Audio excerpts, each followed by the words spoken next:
Tractate Menachos continues covering the laws of the temple offerings. The prior tractate, Zevachim, went through the various laws of the temple animal offerings. This tractate will go through the different types of flour and grain offerings. These laws are very similar in many respects, but very different in others. A Minchah offering, a flour offering, typically has 3 ingredients: flour, oil, and frankincense. There are specific measurements for each of these. There are a few types of Minchah offerings, voluntary Minchah offerings, of which there are a few different variants of plain flour, different methods of cooking it, etc. There are obligatory Minchah offerings for a sinner, for a Todah.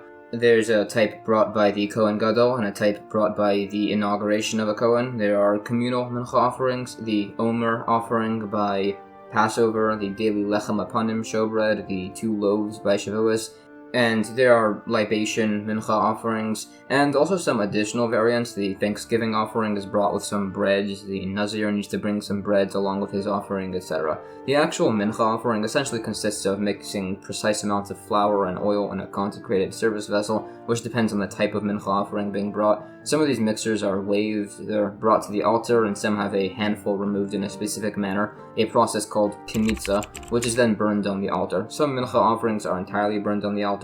Besides, for all of these, this tractate also covers the principles of libations on the altar.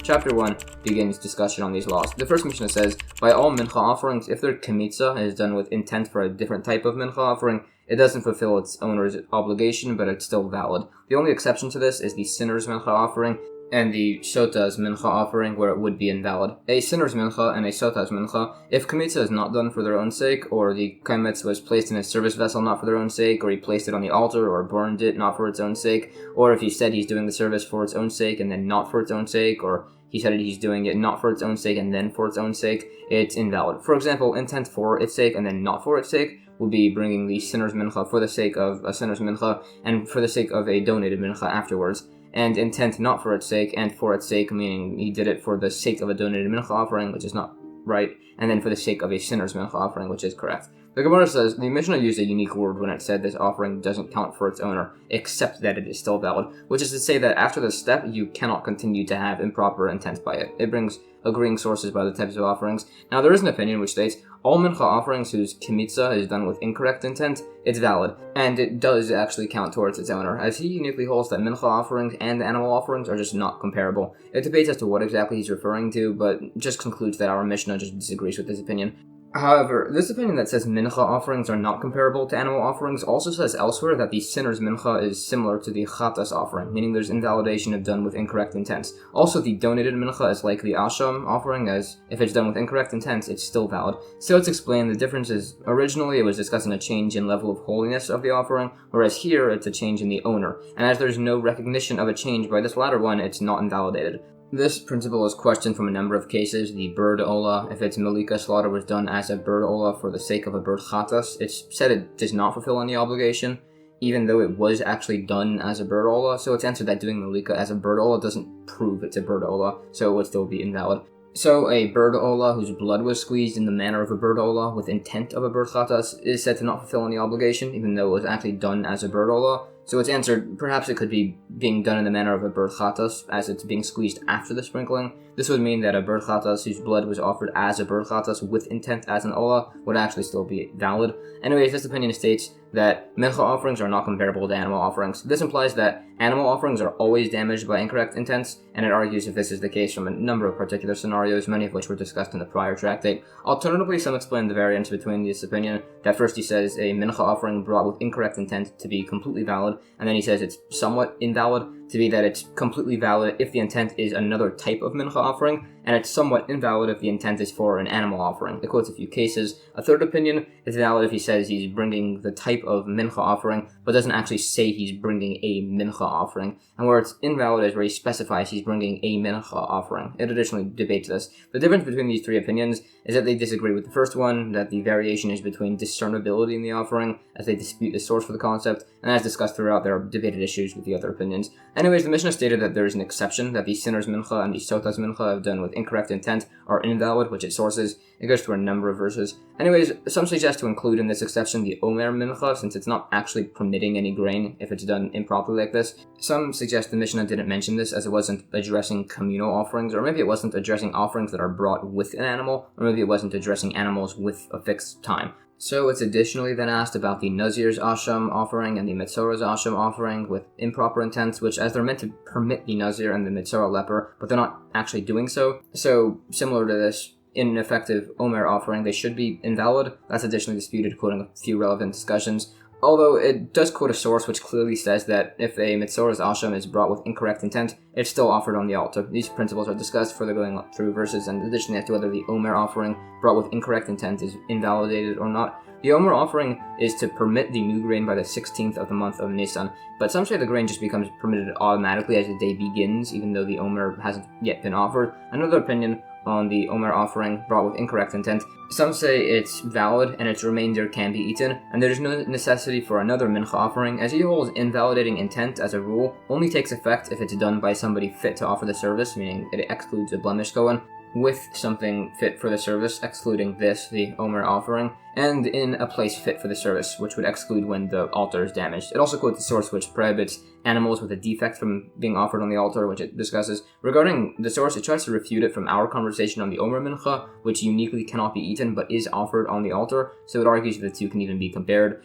It's also attempted to be disproven from comparison to the incense, Shabbos, and forbidden plant mixtures, where there's prohibitions for an ordinary person, but permissibility for particularly sanctified actions, like circumcision is allowed on Shabbos, or Tzitzis, which is itself a forbidden mixture of wool and linen, are permitted, but those are all explained to be unique individually as their actual designated mitzvahs. So it suggests to derive it from a comparison to bird malika slaughter and from forbidden fats and bloods, which are all forbidden things towards people, but are given as offerings. But it said you can't compare defects in an animal to this, as those are all unique in that their characteristics aren't needed for a different forbidden object to be allowed for sacrifice. So another attempted source, we can derive it from a blemished offering, which is compared to a blemished Kohen. So it said that's not a valid comparison, as an animal born via C-section, for example, and a person born via C-section aren't compared, and yet an animal born via C-section can be eaten typically, but cannot be offered in the temple. That's additionally discussed. So in the end, it concludes the source for this concept needs to be derived from verses and not from a logical comparison. New Mishnah. By a Minchah offering, whether the sinner's Minchah or any of the other variants, if the Kmitza service, removing a handful of the flour offering, is done by a non-Kohen, a mourner, an impure person who's immersed, but the day hasn't yet ended, somebody not wearing the priestly garments, somebody impure who hasn't yet brought his offering, somebody with unwashed hands and feet, somebody lacking circumcision, somebody impure, somebody sitting, somebody standing on utensils, on an animal, on another man's feet. In all these cases, the Kmitza is invalid. If somebody does Kmitza with his left hand, it's invalid. Others say he should just redo it with his right hand. If somebody does Kmitza and winds up with a pebble in his hand, or a grain of salt, or a piece of frankincense, it's invalid as he needs to be holding a precise amount, not a heaping handful, and not too little, where he's only using the tips of his fingers. The Gemara says, it specified this applies to all Minchah offerings, including the sinner's Minchah offering, as there's an opinion that the sinner's Minchah service can be done inelegantly, so it's saying all of this still applies to the sinner's Minchah, especially as the first Mishnah of this tractate was said to be contradictory to this particular individual's opinion. It's also said if a non-Kohen removed the Kmitza handful, you should return it so it can be redone. This is in accordance with a similar opinion. This is as some suggest that certain steps of the offering service can be done by non-Kohanim, but others dispute this entirely, saying that slaughter, which we know can be done by a non-Kohen, is not considered to be part of the service. However, the slaughtering of a red heifer, for instance, would be a service, as it's considered like an item consecrated for temple upkeep. However, some say it's similar to examining symptoms of Tzara'as leprosy, which must be done by a Kohen, but still isn't considered to be a service of the temple. Anyways, it further debates from additional discussions as to whether Kmitza, if done by a non-Kohen, can be rectified by a Kohen. Some suggest that what's being said is that it'd be impermissible for the non-Kohen if he sanctified the Kmitza handful by putting it into a second vessel to return it in that situation. That's additionally discussed, saying the Kometz at least becomes sanctified to the degree that it becomes disqualified. Another suggestion is that the Kometz handful is being returned to a full vessel with a hole in the middle of the flour by dumping it on the sides and then shaking it into the hole. So it's not like he himself is actually putting it into the vessel. It is debated based on the fact that the concept wasn't brought up here, as if returning Kmitza to a vessel that's laying on the ground is invalid. It said that doing this would in fact be valid. However, it is clarified to be valid that you can take Kmitza from a vessel on the ground, but it is asked if you can put it into a vessel on the ground. It's said to be derived from the laws of the blood service, which must be done in a vessel that's actually held by a Kohen and not on the ground. Based on this, he also holds that a kometz handful is not sanctified if it's placed into two vessels, similar to the blood service, which are then verses are quoted. Some hold and source that Kmitza inside the actual sanctuary would be valid, which it additionally discusses. Anyways, if the daily Minchah offering of the Kohen Gadol was sanctified in halves, it's debated if this is valid, as it can actually be offered in halves. Others try and dispute this, saying it's compared to a typical Minchah offering, which cannot be sanctified in halves. It's discussed. Some hold that a partial amount of the service cannot be sanctified, even if the owner intended to complete it, which it sources. Some say plain dry flour can be sanctified, which is discussed. Anyways, it said Kmitza is done by the north of the altar. It debates where this is sourced from, possibly as that's where the Chatas offering is done, but the two aren't comparable, possibly the Asham, but the two aren't comparable by a different issue. So it said that the Kmitza actually compares to the actual Minchah service itself, and you might think that as the Minchah must be done by the southwest corner, so must the Kometz, but a verse is quoted to show that it can be done anywhere. There are points on the other types of offerings. Anyways, if somebody mixed the Minchah flour with oil outside the walls of the courtyard, it's a debate between opinions if this is valid based on verses. An additional debate, if Minchah flour becomes deficient before the Kmitza handful is removed, some say new flour can be added, others say you can't, although it rejects this latter opinion from a quoted case. Another dispute, if the remainder of the Minchah becomes deficient after the Kmitza handful is removed, but before the Kmitza was burned, is a debate if the Kmitza should be burned. It's said to be disputed based on whether it matters if there's still a remainder of the Minchah. It further disputes between these opinions. Anyways, we said Kmitza must be done with the right hand. It quotes the scriptural source for this. Here, as the verse, he brought near the Minchah offering and filled his palm with it. And elsewhere, by the Mitzorah leper, when it uses the word palm, it uniquely specifies that it must be done with the left palm, implying that all the other times it uses the word palm, it refers to the right palm. It mentions other instances of this concept applying by other verses and topics.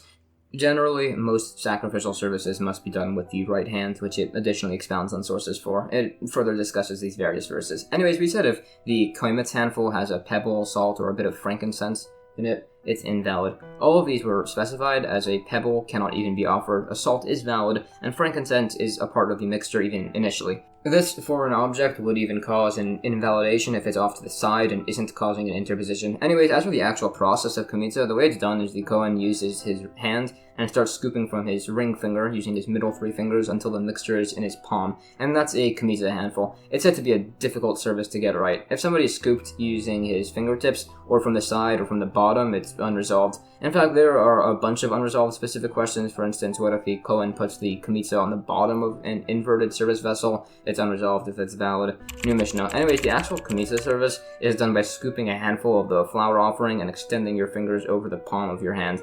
If the oil is increased or decreased, or if the frankincense is decreased, it's invalid. The Gemara debates as to when it speaks of an addition to the oil, if this refers to consecrated oil. Anyways, by the frankincense, some say it's sufficient to have 2 particles, others say it can even be 1. A different source says any amount of frankincense missing makes it invalid, so some say this refers to any missing from the particle, others say it just refers to frankincense when it's being brought by itself, as opposed to an actual minchah offering.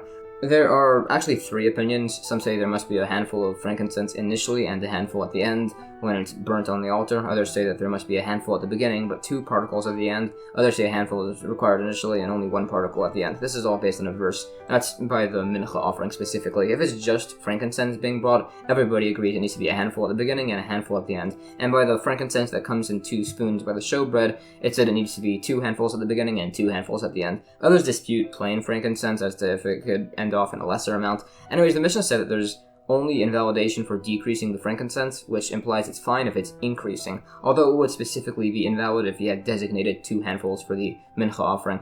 Similarly, if somebody designated 2 handfuls of frankincense for the minchah offering, if one gets lost before Kmitza is separated, it's fine as they weren't established as part of the minchah. They would be invalid if one was lost after the kometz was separated. He'd also say if somebody designated 4 handfuls of the 2 spoons by the showbread, if 2 were lost before the spoons were removed, it's fine. If it was after, they're invalid. This is not repetitive, as since this offering's kometz is determined, you might have thought it becomes invalid at the time for Kmitza, not at the actual act of kmitza. New Mishnah. If somebody removed a kmitza handful from a mincha offering with intent to eat its remainder outside the temple courtyard, or even just an olive's volume, or the same to burn the komets outside the temple, or to burn the frankincense outside the temple, basically in the incorrect location, the mincha offering is invalid, but there's no penalty of kares. If he did kmitza with intent to eat the remainder the next day at the wrong time, or to burn the komets or frankincense the next day, it's pigul, offered with improper intent, and there's liability. Essentially, if the steps of the kmitza service are done with intent to eat or burn something that is meant to be eaten or burned in the incorrect location, it's invalid, but there's no penalty of kares. If his intent was to do it in the incorrect time, it's pigul, and there is liability of kares, which is divine punishment. This only applies if the permitter of the offering, here the komets, was offered as required. It gives examples of doing this properly and improperly by a sinner's or sota's mincha. If the Kohen did the kmitza not for their own sake and then did the service with intent for improper time, or he did that first and then did the service not for their own sake, or he did all the steps not for their own sake, that's an example of not offering the permitter as required, meaning there's no liability for pigul. If the Kohen intended to eat an olive's volume in the incorrect place and then an olive's volume in the incorrect time, or vice versa, or half an olive's volume in the incorrect place and half an olive's volume in the incorrect time, or vice versa, it's invalid with no penalty of kares. Others actually disagree, and Rabbi Yehuda says if the wrong intent of time came before the wrong intent of place, it's pigul, but the other way around, it's invalid with no kares. The sages say it's invalid with no kares either way. The Gemara asks, in accordance with the opinion that if the remnants of the mincha become deficient between kmitza and the burning, kmitza is still valid, and the remnants cannot be eaten. It's a debate of burning the komets with improper intent can make the remnants pigul, meaning they lose sanctity and can be benefited from. That's argued on by a few opinions. There's additional discussion on this.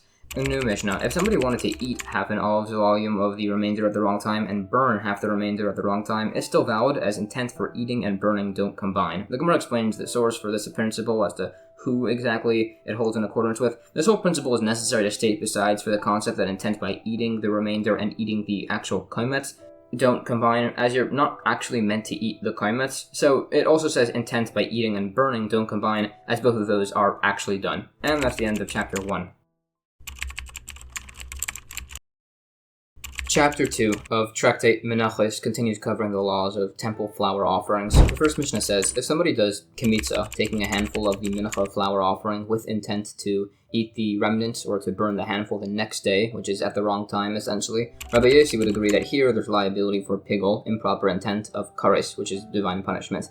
If the intent was to burn the frankincense the following day, Rabbi Yossi says it's invalid, but there's no penalty of kares. The sages say it is pigul and there is liability of kares. Rabbi Yossi explains the difference here. Unlike by animal offerings where the whole offering is one unit, the frankincense is not considered to actually be a part of the mincha offering. The Gemara says, it specifies Rabbi Yossi's opinion in the first case to show that his logic is not that pigul cannot be caused by half a permitter, and he actually concedes in that case. It said that Rabbi Yossi evidently holds, based on the latter case, that one permitter doesn't affect pigul in a different permitter, here being between frankincense and the komets. This would even apply between the 2 spoonfuls of the showbread offering, as they're the same type. Others disagree. The sages dispute this principle, saying as the 2 permitters were placed together in a single vessel, so they're considered like one unit, and invalidating intent about one would affect the other. It said that if the gathering of the frankincense is done by a non-Kohen, it's invalid. It brings sources for this. Others disagree and suggest as it's dissimilar to all the other services, it could be valid even if done by a non-Kohen.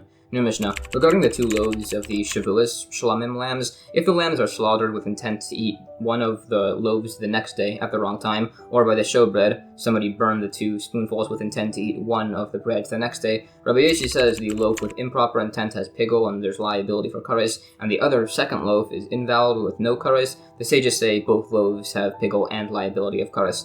The Gemara says, if somebody has a pigul intent by the right thigh of an animal offering, the left thigh is not pigul. This is possibly as improper intent is very similar to contamination of impurity, which here would not affect the second limb, or is just based on a verse. It additionally disputes this opinion, trying to refute it. Regarding Rabbi Yossi and the sages' logic by their cases, it discusses this logic. Rabbi Yossi would treat the loaves like one unit, as they're essential to each other, and yet they're also separate, as they're prepared individually, meaning intent can combine or separate them. Related, it's asked, if somebody intended incorrect pigul intent towards one category of the breads of the Todah offering, or one category of the breads of the baked Minchah offering, it said Rabbi Yossi, and the sage's dispute applies there also. But yeah, typical animal offerings, some say that slaughtering and the throwing of the blood, which are both perimeters, can have intent combine, while the receiving and conveying of the blood don't combine. Others say that they can, as those steps are right next to each other. There's actually a differing opinion that none of these steps can combine for improper intents, although it debates between these. New Mishnah. Further, on the 2 loaves of the Shavuos Shlamim, if one of them becomes impure, Rabbi Yoda says neither should be burnt, as a communal offering isn't divided. The sages say the impure one is burned, and the pure one can be eaten. The Gemara clarifies this dispute takes place before the throwing of the animal's blood. If it was after, it's agreed the impure loaf is burned, and the pure one is eaten.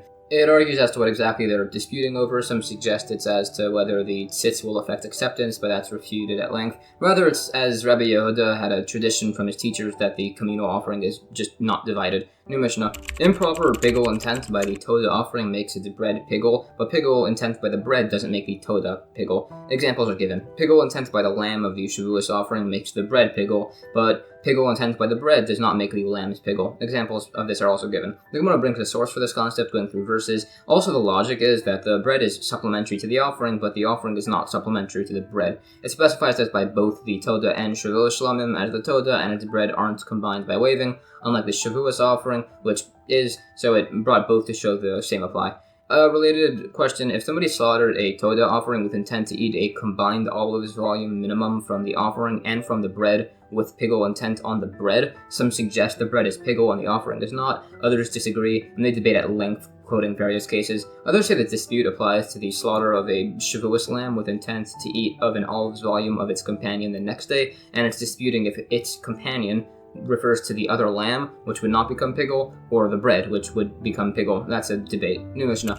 According to Rabbi Meir, pigul intent by an offering makes its accompanying libation pigul once it's been sanctified in a vessel. Pigul by the libation doesn't make the offering itself pigul, which it gives examples of. The Gemara says their opinions which disagree with Rabbi Meir, which are quoted. Rabbi Meir specifically holds that the libation becomes established as attached to the offering, as it's similar in principle to the breads of the Todah. It cites similar logics by other cases. New Mishnah. If somebody has pigul intent by the burning of the comets, but not by the burning of the frankincense, or vice versa, Rabbi Meir says it's fully pigul with a penalty of kares. The sages say there's only pigul and kares if the pigul was across the full perimeter step, which is both the comets handful and the frankincense. The sages agree with Rabbi Meir by the sinner's minchah and the sota's minchah that if there's pigul during just the comets, as there is no frankincense offered by those, there is full pigul liability. Related, if somebody slaughtered one of the Shavuos lambs with intent to eat the 2 loaves the next day, which is improper intent of time, or he burned one of the spoonfuls by the showbread with intent of improper time, Rabbi Meir says that's pigul and there's liability of kares. The sages say no, as the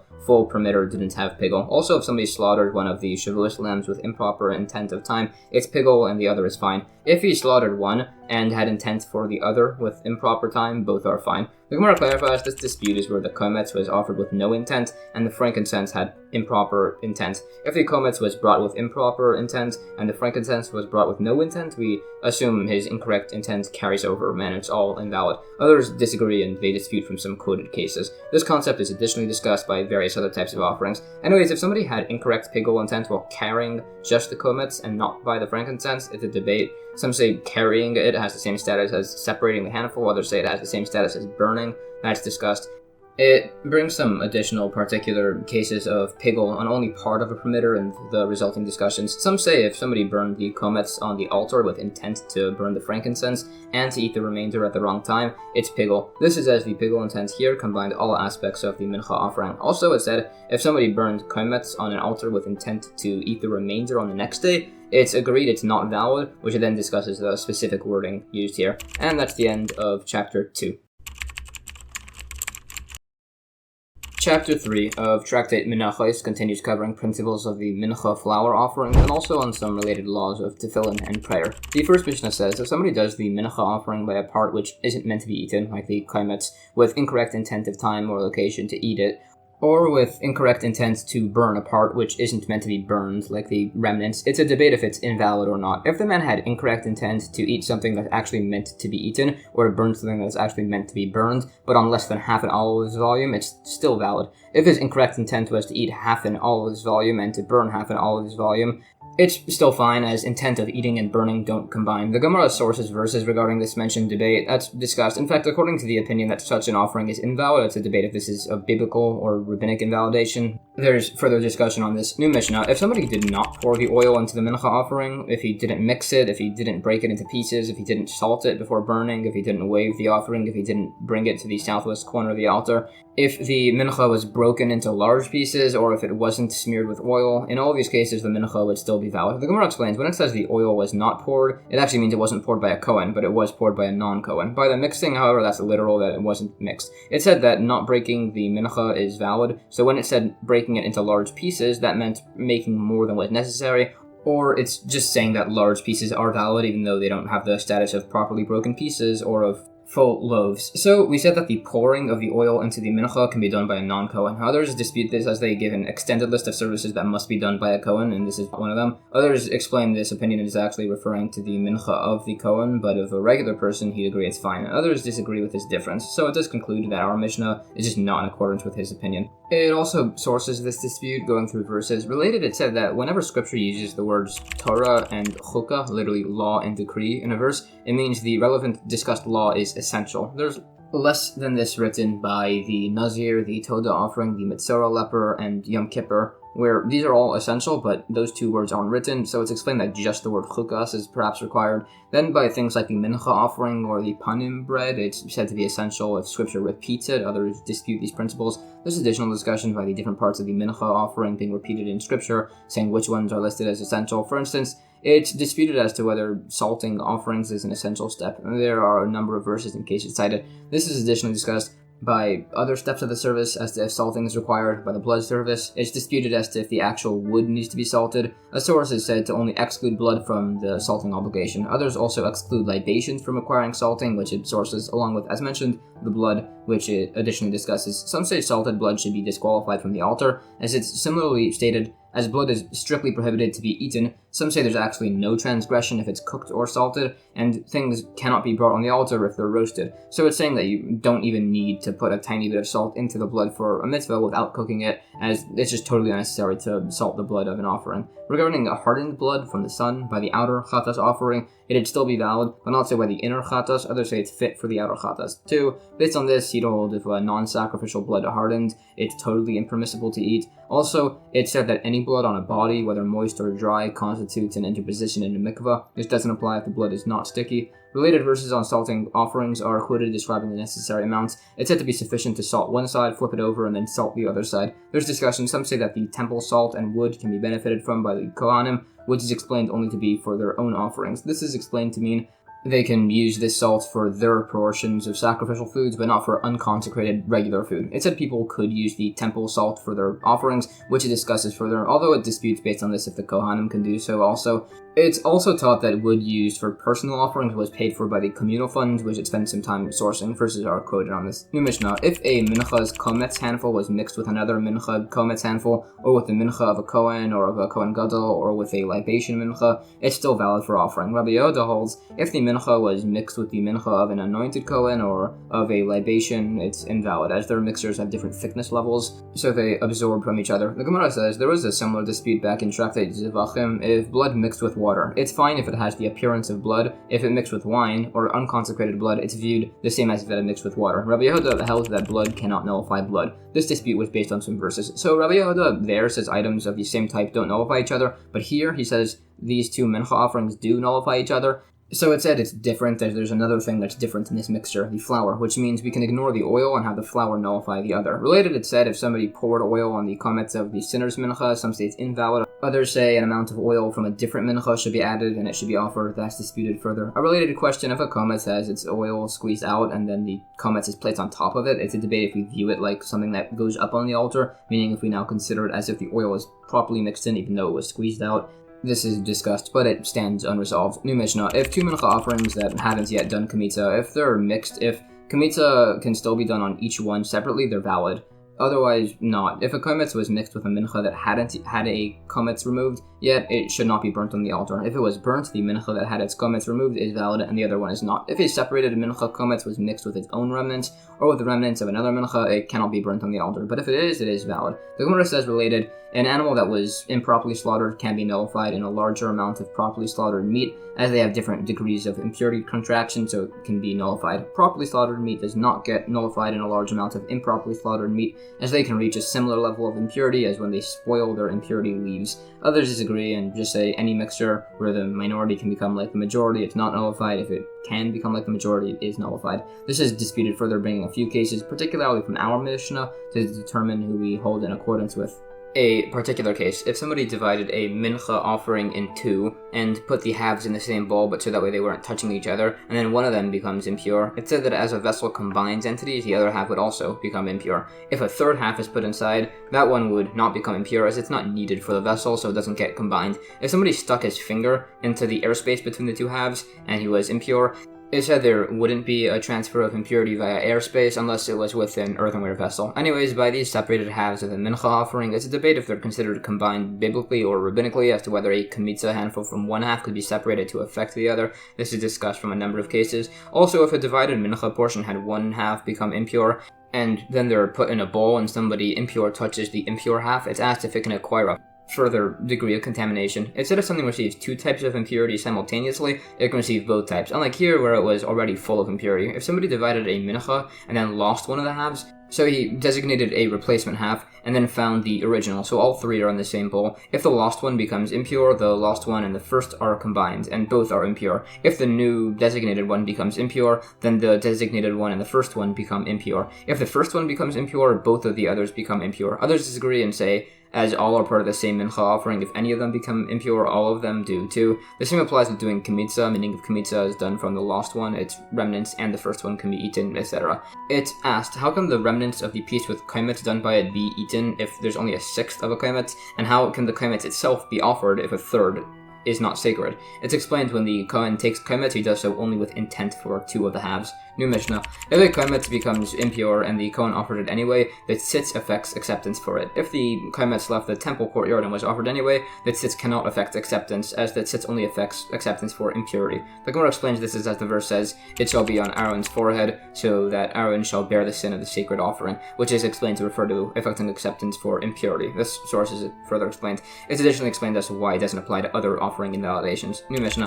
If the remainder of the mincha became impure, it was burned or lost before the kaimetz was offered, it's a debate if it's valid or not, based on a somewhat dispute as to if by animal offerings the blood can be thrown on the altar even if there is no meat. The Gemara says an opinion that it said the mincha becomes invalid if all of the mincha remainder becomes impure. If only some of it becomes impure, it's fine. It disputes the source for this concept. Anyways, as mentioned, the principle behind this debate is as to if similarly the blood service can be offered on the altar if the meat is missing. It argues that from some verses. New Mishnah.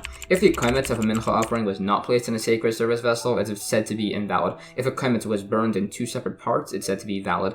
The Gemara quotes scriptural sources for this and additionally sources these concepts. That's discussed further. When we said the kaimetz could be burned twice, we said it means in two separate parts. Others say it can even be done in more parts than this, which is based on if a kaimetz can be less than 2 olives volumes, and burning on the altar can be done with something less than a single olive volume. There's a debate as to when exactly the burning of the kaimetz allows the remainder of the mincha offering to be eaten. Some say when it catches fire, others say when the fire has ignited most of it. They dispute sources. If the kaimetz is placed on the altar and the altar pyre is arranged on top of it afterwards, that stands unresolved if it's allowed. It's also unresolved if this was done with sacrificial animal parts. Based on verses, if the offering was put off to the side of the pyre, that's also unresolved. New Mishnah.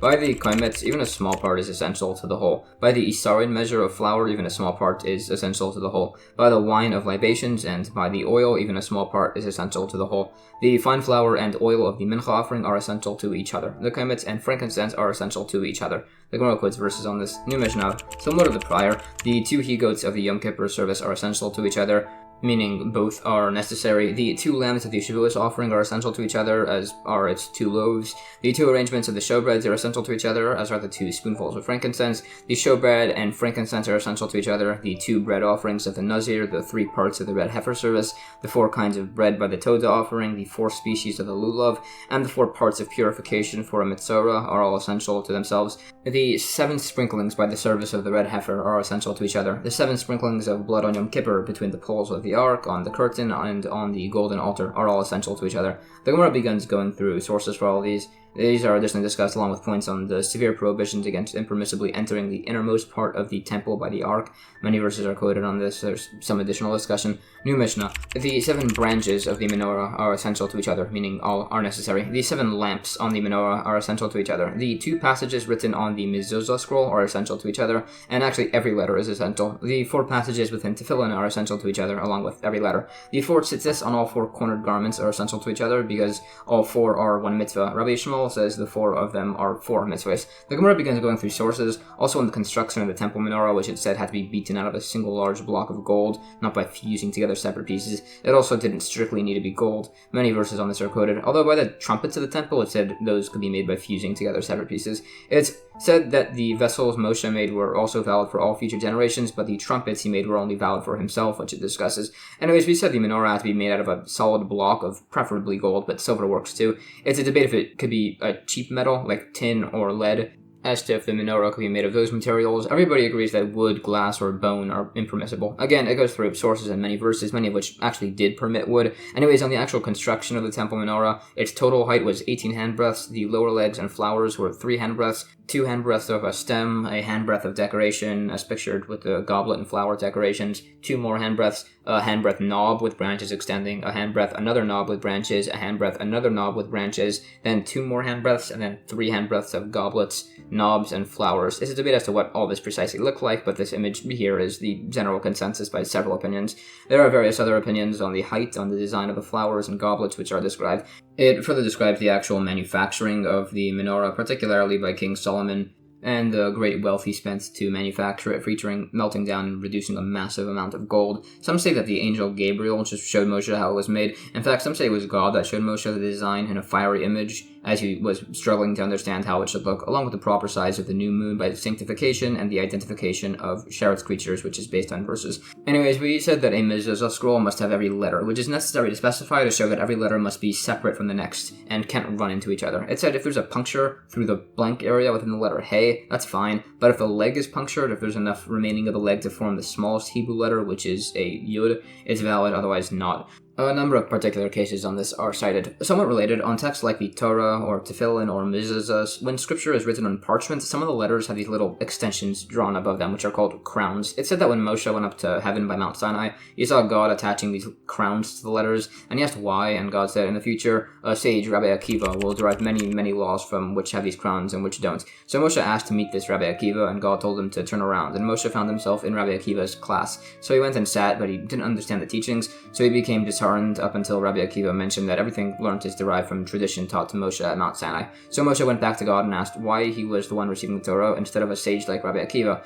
And God said, it's not for you to know. So Moshe asked what had happened to this Rabbi Akiva, so he turned around and he saw Rabbi Akiva was having his skin ripped off by the Romans and then having his flesh weighed and sold in the Roman marketplaces, and he asked God why, and he was again told, it's not for you to know. Anyways, there are 7 letters that have these crowns: Shin, Ayin, Tes, Nun, Zayin, Gimel, and Tzadik. It's also said that the letter Ches has a vertical line added like this, along with other points on how scribes should draw individual letters, particularly the Hey, which has its lower leg separate with a gap in between, which represents concepts of free will and repentance, which is described. It also describes other letters, like the Yud, which is bent to represent humility, and others. It also speaks on the minimum amount of mistakes in a Torah scroll per column that can be made before it's invalidated. It said a Torah scroll can end in the middle of a column. Others dispute this, saying only a Chumash, a book of scripture, can end in the middle of a page, but an actual Torah scroll needs to end at the bottom. There's a related debate as to if a Torah scroll can end even in the middle of a line, or if it must end in the middle of a line. We rule like the latter. It's also said that when we read the final verses of the Torah in a synagogue, the reader must read all of them and not have somebody else continue. Others dispute this, and it's based on if we hold that Moshe or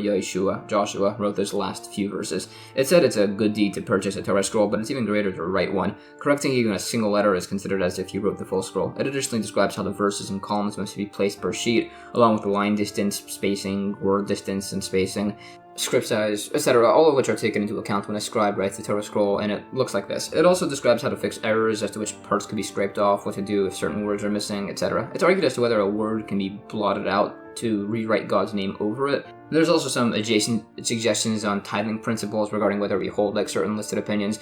Also, regarding a tear in a Torah scroll, if it extends through 2 lines, it said it could be sewn, but if it goes through 3 or more lines, if the parchment hasn't yet been treated with gallnut juice, it should be replaced. Sinew should be used to sew it shut, not thread. If the tear is longer than 3 lines, but it goes between columns or lines, that's unresolved. Now on the Mezuzah scroll. The Mezuzah is a scroll containing some scriptural passages, mostly the Shema prayer, that's placed in a case by our doorpost. It said a Mezuzah scroll with 2 words per line is valid. If it's 2 words, then 3 words in the next line, and then 1 is said to be fine as it's like a poem, although this wouldn't be allowed by a Torah scroll. Also, here it shouldn't be written in a pyramid shape, going in either direction. Also, the last 2 words of the Mezuzah should be alone on the last line. Some say at the beginning, some say at the end, which represent different things. It also says the paragraph should be made closed. It said a space must be left at the bottom and top margins, which it sources. Also, there are particular types of parchments used between Mezuzah scrolls and tefillin scrolls. It brings up the concept of taking a worn-out tefillin scroll and making it into something of lesser sanctity, a Mezuzah. The suggested issue is that Mezuzah scrolls must be scored, unlike tefillin. Also, a Mezuzah and tefillin can be written while copied from a text, as everybody is fluent in those texts. It's also spoken on about how to properly treat a Torah scroll with respect by not sitting on the same level as it, that sort of thing. It also says that a Mezuzah scroll must be written like an actual scroll with scoring and precise lettering, unlike by a typical letter. It also says that the Mezuzah must be by the actual doorpost, not placed in a rod and hung nearby. The Mezuzah must actually be stuck within the confines of the doorway, like so. It also says it cannot be written in 2 separate columns. It's also said that the placement of the mezuzah goes by the direction of the hinge. Some say the mezuzah cannot be horizontal, some say it cannot be vertical, and it mentions the proper height for a mezuzah, which is at the beginning of the upper third of the door. That's qualified. It's also said a mezuzah should be placed within the handbreadth of the doorway closer to the street. Some say so you encounter it immediately, others say so it should guard the house. And this is said to show the greatness of God, who's a king who guards his servants, as opposed to the other way around. Making a handbreadth deep hole inside the doorpost and sticking the mezuzah inside there is invalid, along with some similar listed cases. It's also said there are some entranceways which don't require a mezuzah. Some say one without a lintel, others say one without a doorpost. It gives examples of these. Also, a gatehouse open to a courtyard and to a house on either end must have 2 mezuzahs. It discusses similar cases. But a stairwell open to 2 floors, it said if it has 2 entrances, it would require 2 mezuzahs, meaning if a room has 4 gateways, each of them requires a mezuzah, even if you typically only use 1 entrance. It discusses other cases, a corner entrance, which requires a mezuzah. Anyways, the mezuzah goes on the right side, and also a doorway with just 1 doorpost is set to no mezuzah. These principles are additionally discussed. Now on to tefillin. Tefillin are these small black leather boxes containing compartments, each with a passage from the Torah with parts of the Shema prayer written on them. They're worn during the morning prayers, and were discussed briefly in the first Tractate Menachos. We said that every letter is essential on this text, which again teaches that each letter must be separate without running into each other. Anyways, it describes the design of the tefillin. There are 2 of these boxes, one worn by the head and one by the heart on the bicep. By the head tefillin, it's said that they have 4 compartments made of 4 hides and 4 parchments with the 4 scrolls placed within them. If all of the passages were written on 1 hide, it's fine, but it's a debate as to how much the compartments need to be spaced apart. The grooves between every compartment must be visible from the outside. The arm tefillin, on the other hand, have all 4 passages written on 1 hide and are placed in 1 compartment. If they're written on 4 hides, it's fine, but it's a debate if they must be bound together. If you say that they don't need to be bound together, some hold that if you're missing the arm tefillin, you can just wear a second set of head tefillin with a hide draped over so it's like 1 compartment on his arm. This would only be allowed with new tefillin. Others say that they must be designated prior to allow this. Anyways, the actual passages in the tefillin are sanctified to me, and it shall come to pass when Hashem brings you, hear, O Israel, the Shema, and it will be that if you hearken, as listed here. Thing is, there's a dispute as to the order these are placed into the tefillin box by the commentaries. There are basically 4 main opinions as to the order the verses are inserted in, and the main 2 are those of Rashi and Rabbeinu Tam. So, many people just own 2 sets of tefillin, one in accordance with either opinion. They say the morning prayers while wearing the tefillin in accordance with Rashi's view, then take them off and then say a quick prayer with the tefillin according to Rabbeinu Tam's view. It further describes all the particular aspects of the design of tefillin in the strap, in the grooves, on the tradition that there's a letter shin protruding by the head tefillin, although the details can just be viewed in a pair of tefillin. It's a debate if it's necessary to examine the tefillin parchment, as probably the scribe examined it. There's also a tradition that they must be black and made of leather, although it disputes if other colors or materials are allowed. It said any color but red is allowed on the inside, but the outside must be black. It also says there's tradition that the tefillin must be square, its stitching must be diagonal. It's a debate as to how much of a tear on the tefillin would cause an invalidation. There are a few opinions regarding particular tears between which of the 4 interior walls.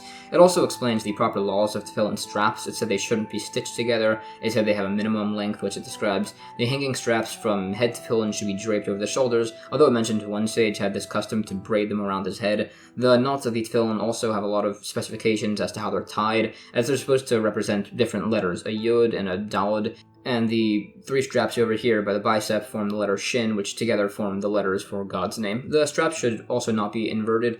It's also said that in scripture, when God showed Moshe his back, it refers to the tefillin knot at the back of his head. The tefillin must be on the back of the head and in the middle to represent that the Jewish people shouldn't be subjugated or in the rear. Regarding the blessings on tefillin, which are these, it said the second one is made if someone made an interruption between putting on the arm and head tefillin. By the order, the arm tefillin is put on first, and the head tefillin is put on afterwards, and the head tefillin are removed first, and the arm tefillin are removed afterwards. This is also all done in the mornings by the morning prayer, and they can be worn until sunset, which is qualified. Although it discusses this and says further they're prohibited to wear at night, some say it's allowed to wear them at night to protect them, which it gives examples of. Also, when wearing tefillin, you should frequently touch them so that you don't forget you're wearing them, similar to how the Kohen Gadol had to constantly pay attention to the tzitz, which only had God's name once on it, unlike the tefillin, which have it multiple times. The arm tefillin are worn on the left arm if you're a righty, and on the right arm if you're a lefty. It brings sources for all these principles. If somebody has no arm, it's a debate if he needs to wear tefillin. Regarding the particular placement of tefillin, the arm tefillin go on the bicep here, and the head tefillin go up here, which is near the fontanelle, which is the soft spot by an infant's skull. Okay, what if somebody has two heads? Sage was asked this and he got annoyed at the question, but it says there was actual cases of this happening, and in that one that was brought, the father was required to pay a double firstborn redemption. It also describes further where exactly the arm tefillin are placed, which is on the bicep angled towards the heart, like this. It further sources these principles. Anyways, by Tzitzis, we said there was a debate if the strings are 1 mitzvah or 4. There's a practical difference if there's an issue with wearing a garment with Tzitzis on only 3 corners, or if a garment with 5 corners needs Tzitzis by 4 or 5 of the corners. Also, if there's a 4-cornered garment with 3 tzitzis, it'd be a debate if they're not properly attached, if there's liability for wearing them out on Shabbos. If somebody has a 4-cornered garment and severs a corner, so it now has 5 corners, it said it still needs tzitzis. It gives examples of similar cases, and it disagrees who we hold like as to if tzitzis is 1 or 4 mitzvahs. It debates this from verses. And that's the end of chapter 3. Chapter 4 of Tractate Menachos begins covering some laws of Tzitzis and some further principles of flower offerings and libations. The first Mishnah says, the Tzitzis strings by the corners of garments, the techelas, the blue wool threads, are not essential to the white threads, and the white threads are not essential to the blue threads. The hand tefillin are not essential to the head tefillin, and the head tefillin are not essential to the hand tefillin. The Gemara explains it's actually a dispute as to if the blue and white strings are essential to each other. Our source says no, but others say yes, based on a verse. However, it is explained that our Mishnah could just mean that giving precedent to the white threads is not essential to the validity of the blue ones. Anyways, some explain our Mishnah to mean that actually when it says blue threads are not essential to the white ones, it means that if the tzitzis threads tear off, so there's just stubs remaining of the blue threads, or just stubs remaining of the white threads, the tzitzis are still valid. A stub is defined here as enough length to make a slip knot, and it's unresolved if it means enough to tie them all together into a slip knot, or just enough to tie one of the stubs. If the threads are so thick that they cannot be tied into a slip knot, they're valid, as they're noticeable. This additionally teaches that knots are required on every single tzitzis braid, as if there were just stubs without knots, the tzitzis would all just unravel. Others disagree. It's also said that the upper knot of tzitzis is required biblically, as otherwise it would be forbidden to attach the wool to the linen garment, which is a forbidden material mixture called sha'anis. It's said if one of the tzitzis threads tears off at the base, they're invalid. As mentioned, there would need to be a length remaining that would allow a slip knot. It's disputed if the threads that encircle the others, like these, count towards the number of required strings. It is said it's sufficient for a majority of the tzitzis strings to be braided, which it sources. Some say it's even enough to braid a single link, although it is agreed the best way is to have 1/3 braided and the rest as fringes, which is what's done practically. The length of a single braid is enough for the strands to encircle the others 3 times. It said the number of links should be more than 7 and less than 13, corresponding to the 7 heavens and the spaces between them. There are additional points on this. There was a case of somebody wearing a garment made entirely of blue wool with entirely blue strings. That was fully braided, and some took issue with it as it didn't have any loose threads. Anyways, we say that wool threads are used by a linen garment, although linen threads could be used for a wool garment.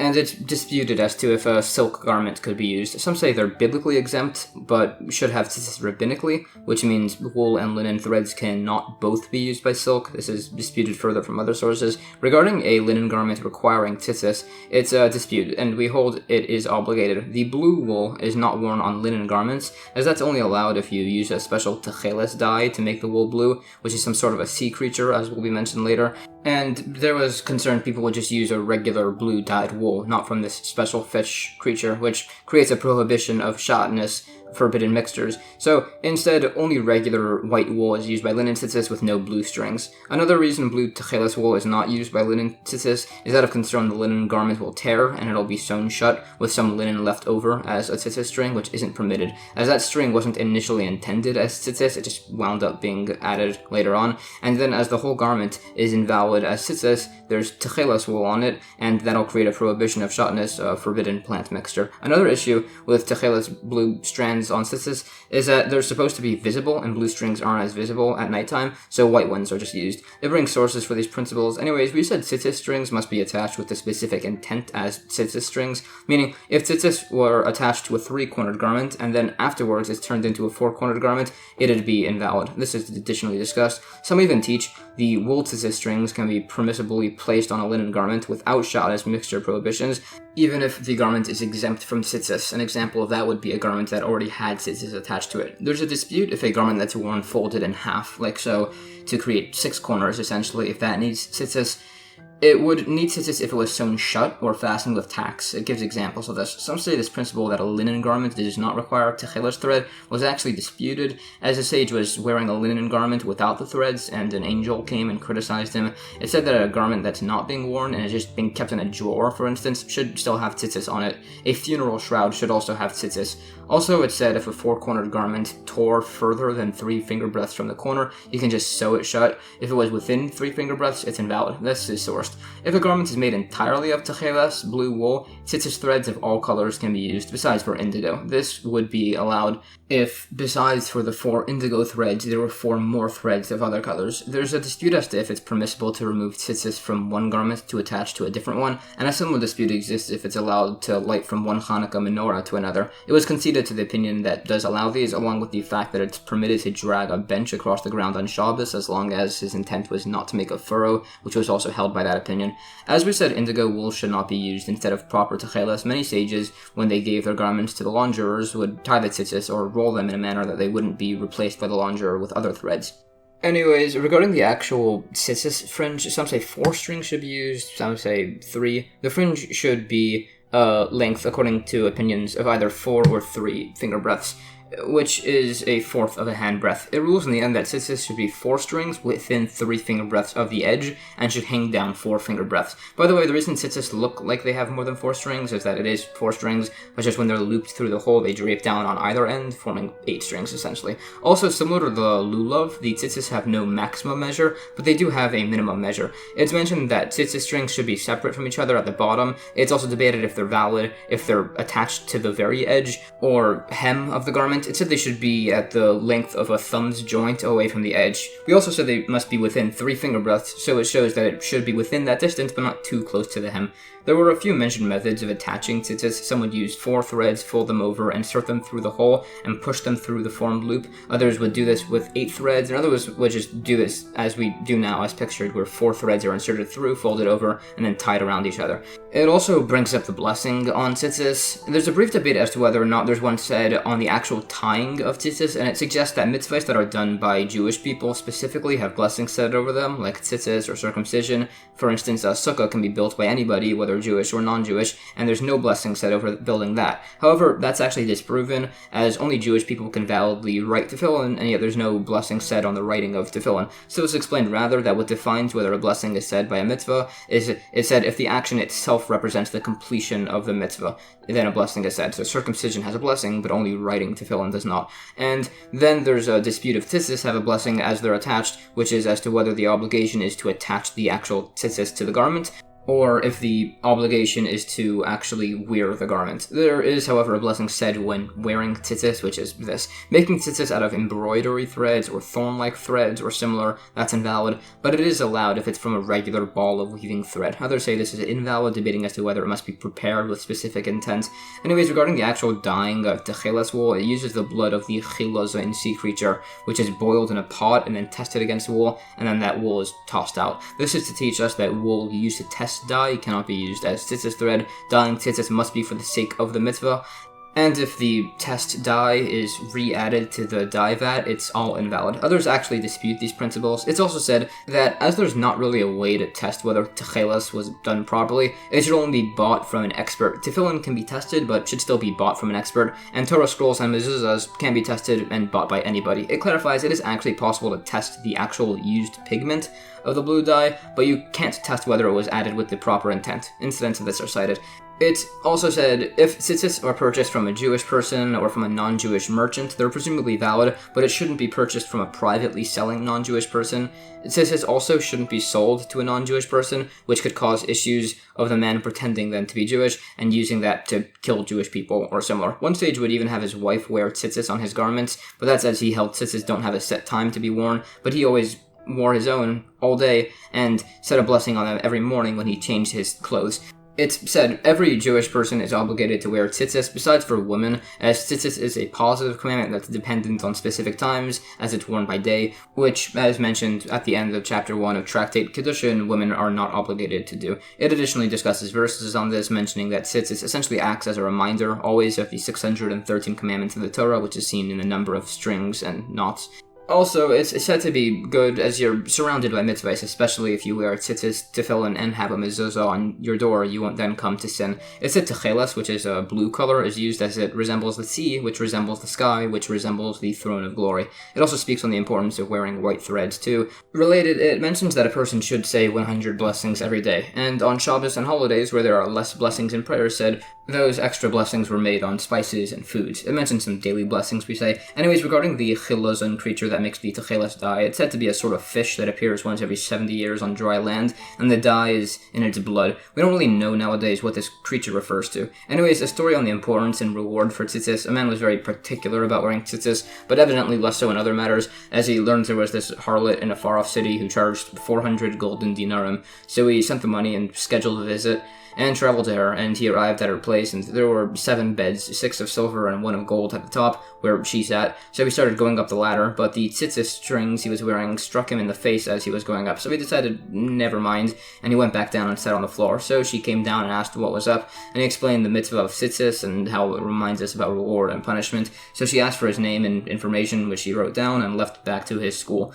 So the woman then gave 1/3 of her possessions to the government, 1/3 to the poor, and took the last along with the linens, and came to the sage's study house and asked to convert, telling them the story. So they said she should marry him, which she did, and it says that the thing which he desired impermissibly due to his adherence to the mitzvah of tzitzis, he ended up receiving in a permissible manner. And also this shows how much greater the reward for tzitzis will be in the world to come. Anyways, a borrowed garment with 4 corners only starts having an obligation for tzitzis after 30 days. The same applies with renting houses, that a mezuzah must be put up after 30 days. A house in Israel, though, must have a mezuzah put up immediately. Anyways, in the Mishnah, we said the head and hand tefillin aren't essential to each other. This means only one could validly be worn, but you should still try to buy both pairs if you can. It speaks on the great negativity of not wearing tefillin, among others, and also on the reward for wearing tefillin, which is said to merit long life. New Mishnah.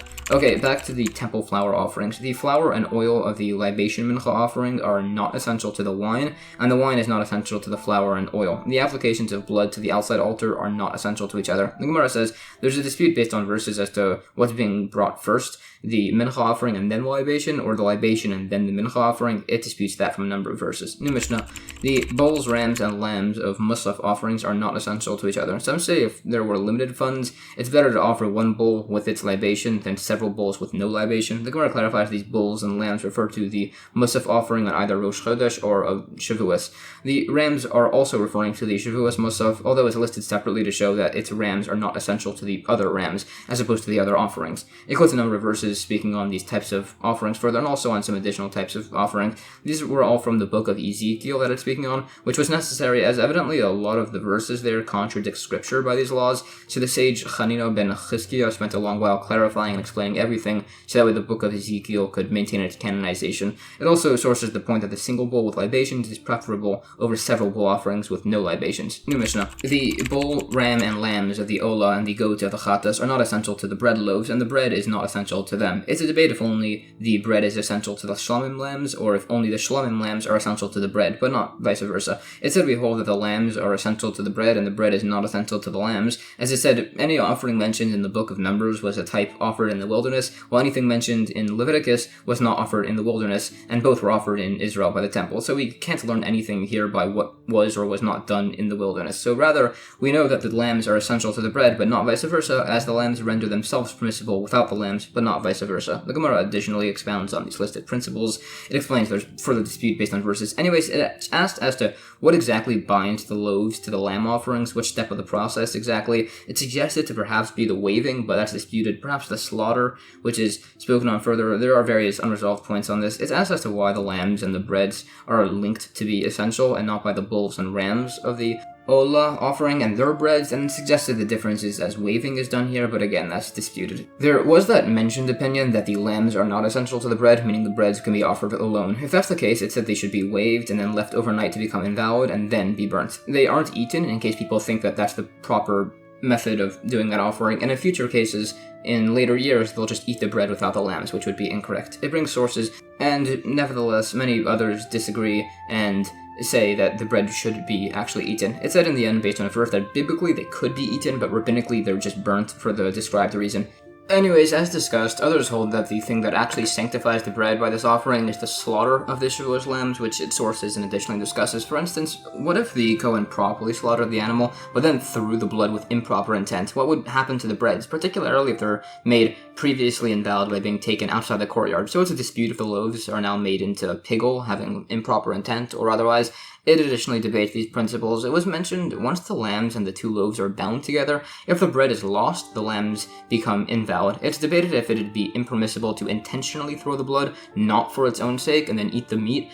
However, it's asked on this, as there aren't really any other cases where throwing the blood in an invalid manner makes the offering permissible to be eaten then. It said if 2 lambs are slaughtered for 4 loaves, 2 of them are waved and the remainder are eaten through redeeming them, so that way they're consecrated. This is discussed further along with some similar cases. Anyways, if 4 Shavuos lambs are slaughtered for 2 loaves, 2 of the lambs have their blood thrown not for their own sake, and then the remainder is offered. However, it's disputed if this is permissible, as we know from other cases that it's not allowed to sin in order to do a mitzvah, which is essentially being done here. It discusses this concept by principles of tithes and other types of offerings, drawing some comparisons. For instance, it's disputed if the shlamim offering of a nazir is valid even if it's slaughtered improperly. That's additionally discussed if the same would apply to their asham offering, etc. There's further points on these principles of required intent as to how it's problematic to intentionally have improper intent. New Mishnah, the Talmud offering is not essential to the Musaf offering, and the Musaf offering is not essential to the Talmud offering. The Musaf offerings aren't essential to each other. If a Talmud offering lamb was not offered in the morning, it could be valid in the afternoon. Some clarify this is only allowed if the initial lack of it being offered in the morning wasn't deliberate. If incense was not burned in the morning, it can be burnt in the afternoon. Others add, if this is done, the entire incense portion should be then offered in the afternoon, and that's how the altar was inaugurated. Similarly, the Olah altar is inaugurated with the morning Talmud offering. The sanctuary table is inaugurated with the Showbread on Shabbos, and the menorah is inaugurated with the 7 lamps being lit in the afternoon. The Gemara asks, if there's only enough to offer either the Talmud or the Musaf offering, it's asked which of them should be brought. This case is clarified to be where there's not enough animals for both. This cannot be proven from our Mishnah, as when it says these offerings aren't essential to each other, it's just saying that if an offering is brought before the morning Talmud, it's still valid, not that one has precedence over it. So it disputes this from additionally quoted cases, and it just stands unresolved. Additional types of holiday offering principles are discussed further on amounts of lambs brought. It's also said if the incense was brought in the afternoon, the entire daily incense would also be brought in the afternoon, as was done by the Inauguration. It mentions the Inauguration as it's saying, if the Talmud lamb was not offered in the morning, it's only brought in the afternoon, as mentioned, so long as the altar had been inaugurated prior to this. It brings sources for these principles. We had said that if the Talmud offering was intentionally not brought in the morning, it cannot be brought in the afternoon as an actual penalty. The same does not apply to the incense, as that was dear to the Kohanim, so they weren't really ever negligent by it. The fact that the temple altar was inaugurated with the afternoon incense is actually disputed. Some say it was done by the morning incense. These principles are all discussed further, mentioning that the inauguration of the shulchan table and consecration of the breads are done on Shabbos, similarly how the menorah was inaugurated specifically in the afternoon. It also says typically incense cannot be offered by a private individual on the outer altar, but there was a special exception where it was allowed once by the prince of one of the tribes. This teaches that an individual can offer incense only on the inner altar, and that the congregation can offer incense on the outer altar. However, it's actually disproven, this whole thing, from a different quoted case showing that a private individual cannot offer incense on the inner altar and the congregation cannot offer incense on the outer altar. It wasn't something we could actually imply from the prior case. New Mishnah, the inauguration of Minchah of the Kohen Gadol was not brought in halves.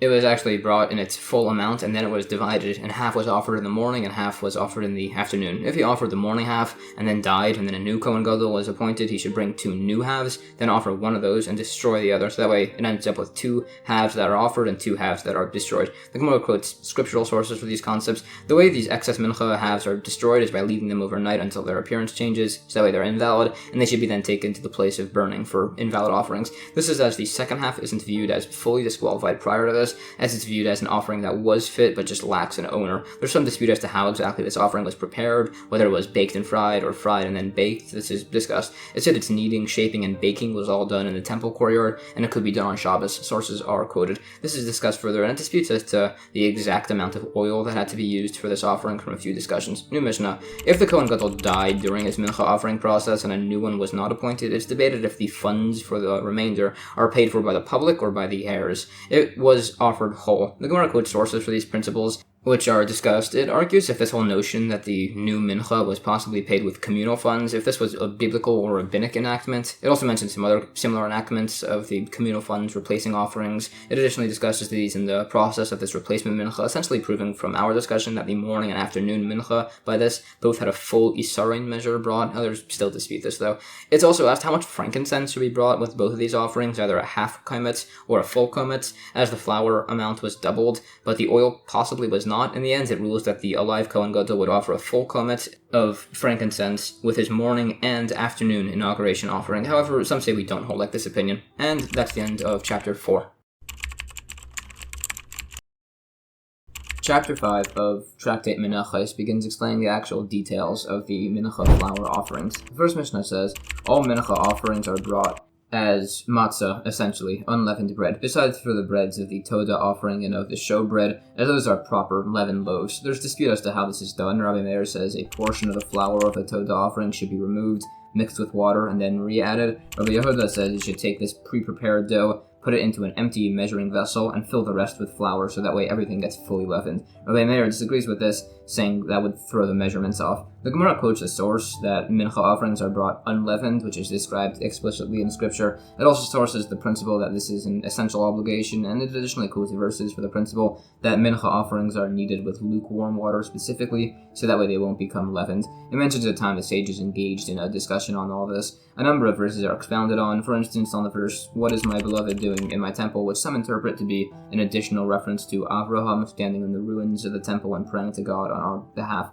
It said that Jewish people are compared to an olive tree whose leaves don't fall in the summer or winter, showing that all Jewish people will never be nullified, not in this world or the world to come. It's also said we're compared to the olive tree to represent that just as olives only release oil when pressed, so too the Jewish people will only return to the right path through suffering. Anyways, Rabbi Yehuda said dough is brought from elsewhere and has flour filled around it. And Rabbi Meir criticized this, saying the measurements would then either wind up deficient or excessive. This would be if the flour is either too thick or too thin accordingly, as the pre-added dough has a distorted measure of water. Instead of the recommended methods, it suggests possibly taking a bit of the used flour, separating it, and adding water, and then eating it back with the remainder. But that explains that wasn't done, as people would then think it's allowed to bring dough and add it to a pre-measured amount of flour. It's a dispute if leavening this mincha offering with apple juice is allowed. It is, however, ruled that dough leavened with terumatized apple juice makes the whole thing terumatized, as it was partially leavened through this process. The sinner's mincha offering is brought with just dry flour, but some say you can add water. There's a dispute if you can do this, based on if the requirement that it be dry is from any oil or from any liquid in general. It discusses similar instances of measurements by other offerings, as discussed.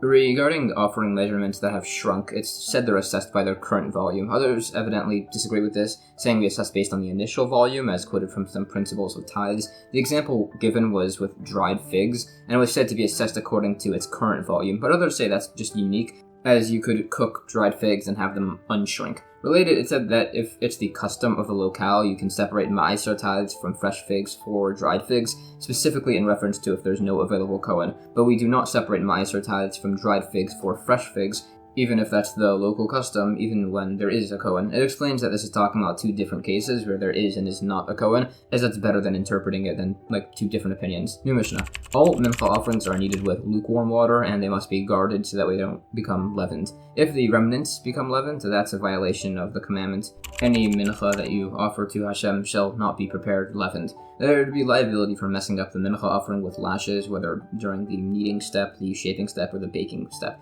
The Gemara quotes additional sources for these. It discusses the principles that there's liability for leavening during every step of the mincha's preparation, which is discussed further. It additionally speaks on a number of other verses, speaking on the location in the temple courtyard by the altar as to which offerings are done in the north section. It attempts to prove that's where the paschal offering is done. Related to the last point of the mincha offering, it said if somebody baked a mincha offering and it becomes leavened, he's liable for two sets of lashes, for the shaping and for the baking, as he did both. There's a related dispute if a firstborn animal had a blood congestion, so they need to have their blood let. Some say it must be done where it won't make a legal blemish. Some say it can be done anywhere so long as it's not then slaughtered due to the blemish, and some say it can even then be slaughtered due to the blemish, and a final opinion says letting blood just wouldn't be allowed, it must be left as it is. This is essentially a dispute as to whether a forbidden act is allowed if the forbidden result already exists. They would all, however, agree if somebody processed a leavened mincha after somebody else had impermissibly leavened it, the second person is also liable based on a verse. Similarly, if somebody castrated an animal after somebody else had already castrated it, the second person is liable. Again, based on discussed verses. Additionally, it mentions that placing yeast on dough so that way it leavens by itself, somebody would be liable for doing that. This is similar in principle to having meat on a fire on Shabbos and then turning that meat over, therefore performing the prohibited act of cooking on Shabbos. That's expanded on further, and additionally brings sources for the prohibitions against making a leavened mincha offering. Some seem to think that the showbread had a prohibition against being leavened, which is based on some verses, although it disputes that opinion. It also mentions one who says that the temple vessels used for solids were sanctified, which it discusses. There is a debate if liquid vessels were consecrated on their inside and outside, or just on the inside. It also mentions that among a few others, the remnants of the mincha offering, the showbread, and the two loaves offerings were all eaten by Kohanim and actually were prohibited from being burned on the altar. If these were offered on the ramp of the altar as opposed to on the actual altar itself, there's a debate if there's liability, which is based on a dispute if the altar ramp has the same status as the actual altar. There's related discussion, and also it brings other parts of offerings that cannot have the remainder burnt on the altar, certain parts of the chatas bird offering, etc. In fact, some hold the principle is that remainders of an offering cannot be burnt on the altar if it already had a sacrificial part burnt earlier, and others say there's a prohibition to burn the remainder if it's designated as an offering with that expression. There's a practical difference, as mentioned, as this prohibition would apply by the latter opinion to the meat of the bird chatas and the oil of the mitzvah offering also. It also sources the principle that there's liability for offering a partial measure of leaven, even less than an olive volume, or according to others less than a kometz handful, or of a mixture of leaven and unleavened bread. The dispute, if it's about less than an olive's volume or less than a kometz handful, is on if there could be a kometz in less than 2 olives volumes. Related, if somebody offers leaven and honey on the temple altar, some say there's 3 prohibitions violated here: leaven, offering honey, which is also not allowed, and also for offering a mixture of these two. Others say it's just a generalized prohibition of these, so there's only 1 set of lashes, and others say there's not even 1 set of lashes, as the prohibition was non-specific. New Mishnah. Some mincha offerings require oil and frankincense, some require just oil, some require just frankincense, and some require neither. The variants that require both are the fine flour mincha, the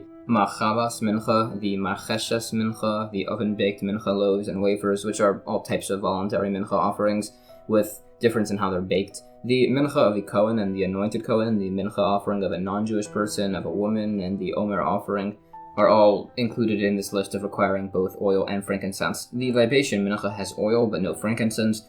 The showbread has incense but no oil. The 2 loaves, the sinner's mincha and the mincha of the sota, have neither oil nor frankincense.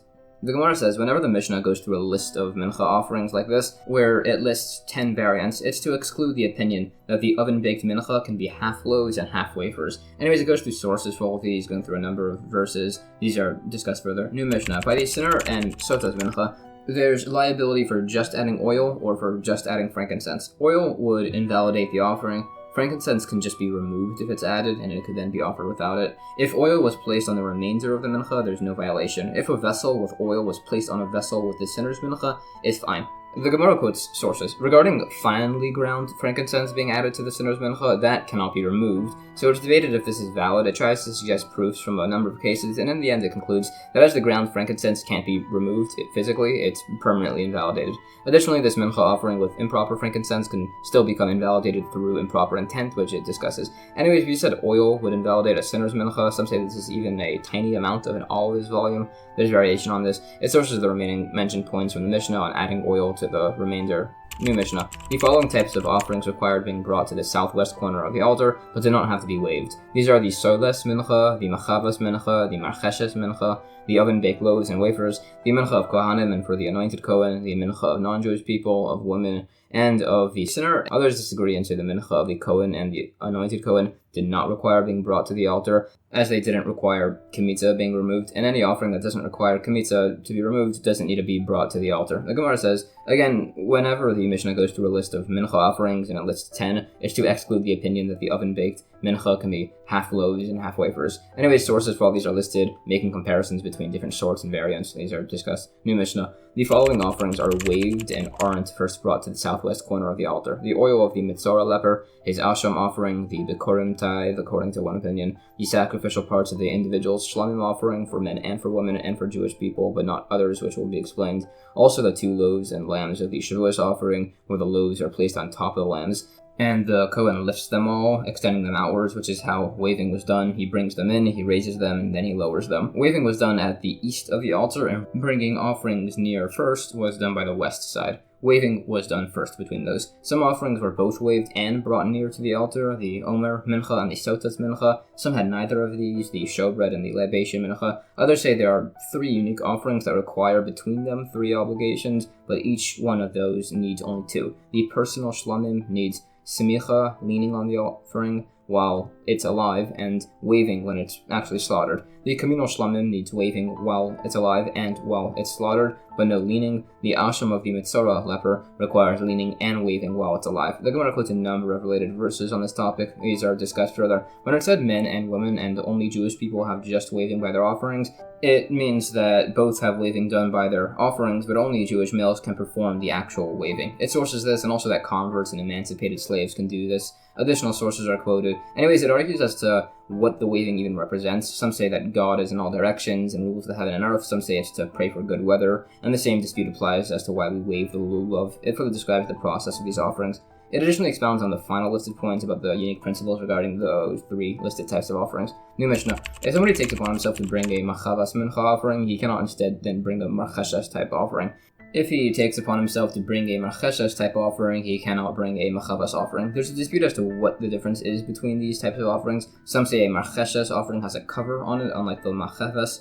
Some say the marcheshes is deep with a softer inside, while the machavas is shallow with a hard inside. The Gemara quotes sources for these opinions on the variance between these offerings. The unique terminologies used to describe these are in reference to the used utensils. New Mishnah. If somebody takes it upon himself to bring a mincha made in a tanor type oven, he cannot bring one made in a kupach type oven, or one made on tiles or in a cauldron. Others say he can bring one made in a kupach type oven. If somebody takes upon himself to make a baked mincha, some say he cannot bring half as loaves and half as wafers. Others say he can, as they're just one offering. The Gemara explains an opinion. The baking in the oven is what sanctifies this as an offering. Others dispute this, as the baking can be done outside the actual temple courtyard. The remaining principles from the Mishnah are sourced, and that's the end of chapter 5. Chapter 6 of Tractate Menachos begins covering the principles of the Omer flour offering. The first Mishnah says the Omer offering was a special offering brought on the 2nd day of the holiday of Passover that was made out of flour from the new barley crop. The new barley crop could only be eaten after this offering was brought. Rabbi Yishmael says, if this Omer offering was brought on a Shabbos, it would consist of 3 se'ahs of flour, and if it was on a weekday, it would consist of 5 se'ahs of flour. The sages disagree and say it's 3 either way. There's a similar dispute. Some say on Shabbos, this barley was reaped by one person with one sickle and was placed in one basket, while on a weekday it was done by 3 people with 3 sickles and 3 baskets. Others say it was done with 3 either way. The Gemara explains this dispute as to if 3 or 5 sa'ahs are required by Shabbos, as the sages say 3 sa'ah is sufficient to produce the amount of good quality flour that was necessary, while Rabbi Yishmael says it requires 5, while on Shabbos we use 3 and just sieve everything at length to prevent any additional reaping and winnowing, as opposed to just this single act of sieving, which is uniquely allowed for this offering. A similar dispute seemingly exists in principle by the Paschal offering being brought on Shabbos, where one opinion says it only should be flayed up until the breast, and others say it should be entirely flayed. Although that's explained to be different and not comparable to the Omer offering here, as there's an additional factor of concern by the Paschal offering of it being disrespectful if it's left only partially flayed. So it also suggests we compare Rabbi Yishmael's opinion to the debate regarding how many reapers are required, but that's explained to be different also. Either as there's an additional factor that the more reapers are used, the more this is publicized, or it's that the number of reapers just doesn't affect the actual sacrificial service. So it tries to compare it to the principle of violating the Shabbos to declare the new moon. But again, that's not comparable, as the new moon declaration was allowed specifically to prevent future errors, or it's just not comparable as it's not an offering service. Related, if somebody brings 2 communal chatas offerings on Shabbos when only one was needed, he's said to be liable for only the second one. This applies even if atonement was actually effected through the second animal, and even if the first animal was found to be of low quality. There's variation on who taught this latter point. It debates what the case would be if the first animal was found to be of poor quality only after the slaughter of the second animal, which is disputed based on if we go by his action or based on his intent. This is comparable to a person who hears that a child is drowning on a Shabbos, so he goes to catch some fish with a net, and then he accidentally catches and saves the child also, so it's a similar debate if he's liable or not. It additionally brings some principles showing that you're allowed to violate the Shabbos to assist a sick person. Instead of a person is said to need a fig for his health on Shabbos, and 10 separate people each bring a fig, even if they do it one after the other, and even if the sick man has already recovered, none of them are liable for doing this. And if a sick person was said to need 2 figs on Shabbos, and you could either take 2 figs from 2 branches or 3 figs from 1 branch, you can take the 3 figs from the 1 branch to reduce the amount of reaping that's being done, similar to the concept introduced by Rabbi Yishmael. New Mishnah. The Omer offering was brought from the barley closest to Jerusalem. If that wasn't ripe, it could be from anywhere, and it gives an instance where the barley ended up coming from some very distant locations. The Gemara says this was required as it's either based on a verse or it's based on the principle that we don't pass over mitzvahs, and additionally expounds on the incidents of the bringing of these offerings. It also speaks a bit on Mordechai and his immense wisdom. New Mishnah.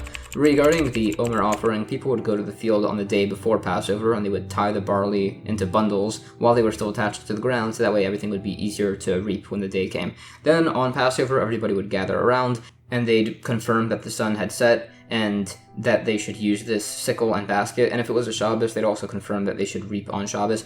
Everybody would declare that the reaping should begin, which was done 3 times, and this was done to combat the Boethusians, which was a heretical sect that said that the Omer reaping should be done on the Saturday night after the holiday instead of when it was actually done, which was on the holiday of Passover. The Gemara quotes a point that this used to be a minor holiday, and eulogizing and fasting was impermissible on this day, and it explains the Boethusians' debate against these particular dates, and it quotes discussion and disproofs that occurred in that period. It further clarifies and sources for the specific date of this offering. It also mentions in the period between Passover and the holiday of Shavuos, we count the 49 days in between, called counting the Omer, which includes counting the day and the week. New Mishnah. Anyways, the barley was harvested and placed in baskets, and according to Rabbi Meir, it was then toasted in a fire in the temple courtyard, while the sages held that the barley was first beaten with soft reeds, so that way they wouldn't be crushed, and these kernels were then placed inside of perforated copper pipes, and would then be placed out in the wind, and the grain would then be milled and sifted until they had an isarein of flour, which was a measurement. The remainder could be eaten by anybody and is subject to the challah tithe, but exempt from regular tithes. Rabbi Akiva actually says it's subject to both tithes. The Gemara explains this dispute between Rabbi Meir and the sages is largely based on interpretation of the words from specific verses. Rabbi Akiva says the remainder of this Omer offering must be tithed, and this is said by one opinion to be because the fact that the grain was smoothed out inside the actual temple still doesn't exempt it from tithing. Others disagree with this. Also, if the smoothing of the grain was done by non-Jewish people, there's a dispute if it's then subject to tithing. It also mentions that mixing dough belonging to the temple treasury makes it exempt from the challah tithe. So based on all this, it asks, what if dough was mixed by a non-Jewish person? Does it need to have the challah tithe removed from it, based on the earlier mentioned disputes? This opinion winds up holding that it would still require a challah tithe, but but others disagree and dispute this further. Some actually hold that produce owned by non-Jewish people must be tithed rabbinically, as there was a concern that very rich people would try to commit fraud by giving their produce temporarily to non-Jewish people to exempt themselves from tithing, so this was instituted to ensure that everybody was tithing equally. This wouldn't have applied to the challah tithe, as you could just get out of paying that by baking dough in extremely small amounts. Technically, there were also other methods of getting out of regular tithes, but those would require a public action, like taking your produce out through your roof, so people wouldn't do that out of embarrassment. New Mishnah. Anyways, this Omer flour would then be mixed with flour and frankincense. More oil would be poured on top, it would be waved, and it would then be brought to the altar. A kometz handful was removed and was then burned on the altar. The remainder was eaten by the Kohanim. After the Omer was offered, the shops of Jerusalem would immediately be filled with flour and grain from the new crop, and it's a debate if this was preferable. Out of concern, some grain was harvested before the Omer was offered, and it might be eaten too early. The Gemara asks, according to the opinion that there is no concern that the new crop of grain will be eaten too early, that opinion had mentioned back in Tractate Pesachim that we don't search for chametz on Passover when it's forbidden out of concern that somebody might eat it. So what's the difference here? There are suggested answers. It said that people don't typically just pick up and eat from their new crop, but they are like to do that with chametz. Then the opinion that says there is no concern of searching for chametz on Passover, that says they hold that if somebody's looking for bread to burn it, they're unlikely to eat it also. Another suggestion is that unlike actual chametz, toasted grain flour is not really eaten, although this is not an accepted view, as the grain was edible in the earlier stages.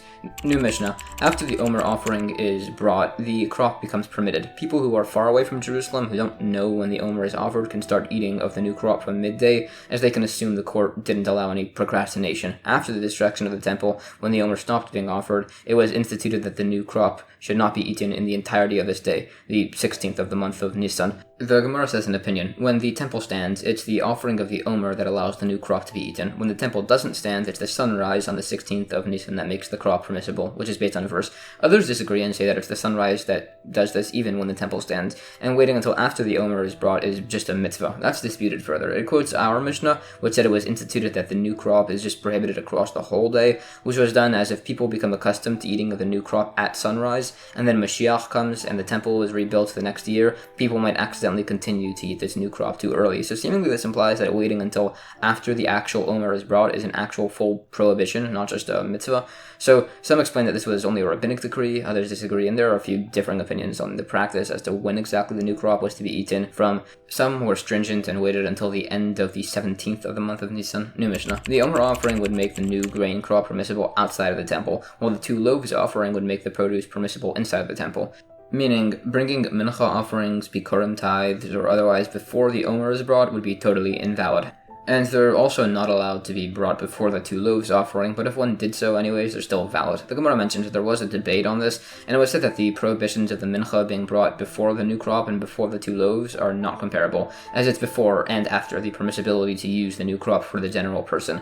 One of the sages took offense at the way another sage acted after giving this answer, and that other sage wound up passing away a short while after. Additionally, the prior rule shows that a libation prior to the Omer would be permitted. If the two loaves were brought before the Omer, that's debated from a number of sources, and that's disputed on further, along with a number of similar questions which all go unresolved. For instance, it's asked if grain kernels are found in an animal's waste. If those are planted, and then the new grain is grown from that, as to whether a Minchah offering could be brought from there, and that stands unresolved, along with further points. There's some discussion on principles of animal digestion, and asks if a Minchah offering could be brought with grain that fell from clouds with rain, as was seen in a particular case. There are additional unresolved particular inquiries on the Omer offering. It's particularly disputed if these principles of the Omer offering, and additionally by tithing, apply to the roots of produce. Related to principles of impurity, it said that eating produce as it's still attached to the ground would not be considered an act of actual eating. It's also said that the prohibitions of forbidden plant mixtures continue to apply even in a non-perforated pot, and there's liability rabbinically for lashes. New Mishnah. Wheat, barley, spelt, oats, and rye are subject to the challah tithes, and they can combine with each other to form minimum amounts. They cannot be eaten before the Omer offering is brought, and their new crop cannot be harvested before Passover. If they started growing, having taken root before the Omer was brought, they'd be allowed once the Omer is eaten. If it was afterwards, they'd have to wait until the next year's Omer. The Gemara says, Some say these 5 grains can be sorted into 2 groups, as spelt is a species of wheat and oats and rye are species of barley. It sources these principles. When we said these grains can combine to form minimums, some say this is to teach for the prohibition against eating them before the Omer offering, some say it's for the prohibition against eating bread on Passover, some say it's for tithes, some say it's for principles of impurity. Further sources are quoted for the remaining points, and these go further. New Mishnah. We can harvest from irrigated fields before the Omer offering, but we only stack the hay afterwards. The people of Jericho didn't follow this last part, but as it wasn't a biblical violation, they weren't reprimanded. It's permitted to harvest unripe grain before the Omer to feed an animal. Some say this is before it's a third grown, some say this is even afterwards. We can harvest new grain before the Omer to help surrounding saplings, to clear out an area for a place of mourning, or to make space for an outdoor study hall. By all of these, the hay bales must be unbound. The Omer must be brought from the standing crop, but if there is none, it can be brought from previously cut sheaves. It must be from moist grain, but if there is none, dry grain can be used. It also must be for the night of the 16th of Nisan, but if it was done by day, then it's still valid. Also, the Omer overrides the Shabbos. The Gemara quotes sources for these principles and of these opinions, particularly by the Jericho dispute. Regarding the dispute as to what constitutes unripe grain, it tries to bring proofs regarding discussion on field charity laws. It sources further these concepts. We said the stalks of these cleared out areas should not be bundled, and that was to reduce the amount that you'd be being busy with them. It sources more of these principles, quoting verses. We said the Omer is valid if it's harvested on the day of the 16th. Others disagree with this and say that's prohibited, which it discusses. Anyways, some seemingly dispute the concept of the Omer offering overrides the Shabbos, which it discusses going through some various verses. It also brought up the 2 loaves offering, and some explain the consecration there occurs during the actual baking, which it then proves. And that's the end of chapter 6. Chapter 7 of Tractate Menachos covers the laws of eating remainders of the Minchah flour offerings and some additional steps. The first Mishnah says, as has been established, when the flour offering is brought, a kaimet handful is removed, and the remainder is eaten by Kohanim. This occurs with the following types of Minchah offerings: the fine flour offering, the machavas mincha, the marcheshas mincha, the oven-baked mincha of loaves and wafers, the mincha brought by non-Jewish people, the mincha brought by women, the mincha of the Omer, the mincha of the sinner, and the mincha of the Todah. Rabbi Shimon actually holds that the sinner's mincha has its kaimets and remnants burned separately on the altar. The Gemara says, as has been mentioned in earlier chapters, whenever the Mishnah goes through a list of mincha offerings, it lists 10, excluding the opinion that the oven-baked mincha can be half loaves and half wafers. It also spends some time sourcing the fact that these offerings can have the remnants eaten by Kohanim while going through a number of verses. These are additionally discussed, and it brings some even further alternative sources for these going through additional verses. Somewhat related, it's said by an opinion that if a non-Jewish person brings a shalamim offering, it's treated like an olah offering, as presumably they assume it's all being burnt anyways, or alternatively it's just that it's a principle that's based off of a verse. A number of different opinions dispute this concept, quoting a number of related discussions. It's also said that a non-Jewish person cannot bring the Nazirite offering, and it discusses the related verses on this topic. It's also said if a non-Jewish person sends an olah offering, but without a libation, we cover the funds for the libation from the communal fund. It also proves that all olah offerings, even ones brought by a non-Jewish person, need to have a libation brought with them. Anyways, Rabbi Shimon has stated that the sinner's mincha has its kaimets and remnants burned on the altar separately. It sources this concept from verses, and these are additionally discussed. There's actually a third view on this sinner's mincha offering, which said the kaimets is offered by itself, and the remnants are scattered by the sight of ashes. That's disputed further. It also sources another opinion that the sinner's mincha just doesn't have kmitza removed from it, it's all just burnt on the altar. New Mishnah. The other types of mincha offerings, the mincha of Kohanim, of the anointed Kohen Gadol, and of libations, are brought entirely on the altar, and the Kohanim eat no part of them. The rites of the altar here are stronger than those of the Kohanim. By the 2 loaves offering and the showbread, they're completely eaten by the Kohanim, and the altar gets no part of them, so the rites of the Kohanim there are stronger than those of the altar. The Gemara says the olah also is entirely burnt on the altar, but its hide is given to Kohanim, so it wasn't included in this list. The bird olah is also burnt on the altar, but its crop and feathers are not included. The libations go on the altar, but they go down a drain pipe. When we specify that the altar has stronger rites by those specific offerings than Kohanim, that's to exclude the opinion that wine libations are sprinkled on the altar and that they actually go down the drain pipe. Also, as we didn't mention plain oil on this list, it implies like the opinion that the oil's remnants do go to the Kohanim. The bird chatas is not included in the list of offerings that are eaten entirely by the Kohanim, as its blood is offered on the altar. The Mitzora's oil also has some of itself thrown on the curtain. When we specify that the Kohanim have stronger rights by those specific offerings than the altar, that's to exclude the opinion that the 2 loaves, when brought by themselves, are burned. New Mishnah. All Minchah offerings made in sacred vessels require 3 applications of oil: pouring, mixing, and its initial placement into the vessel.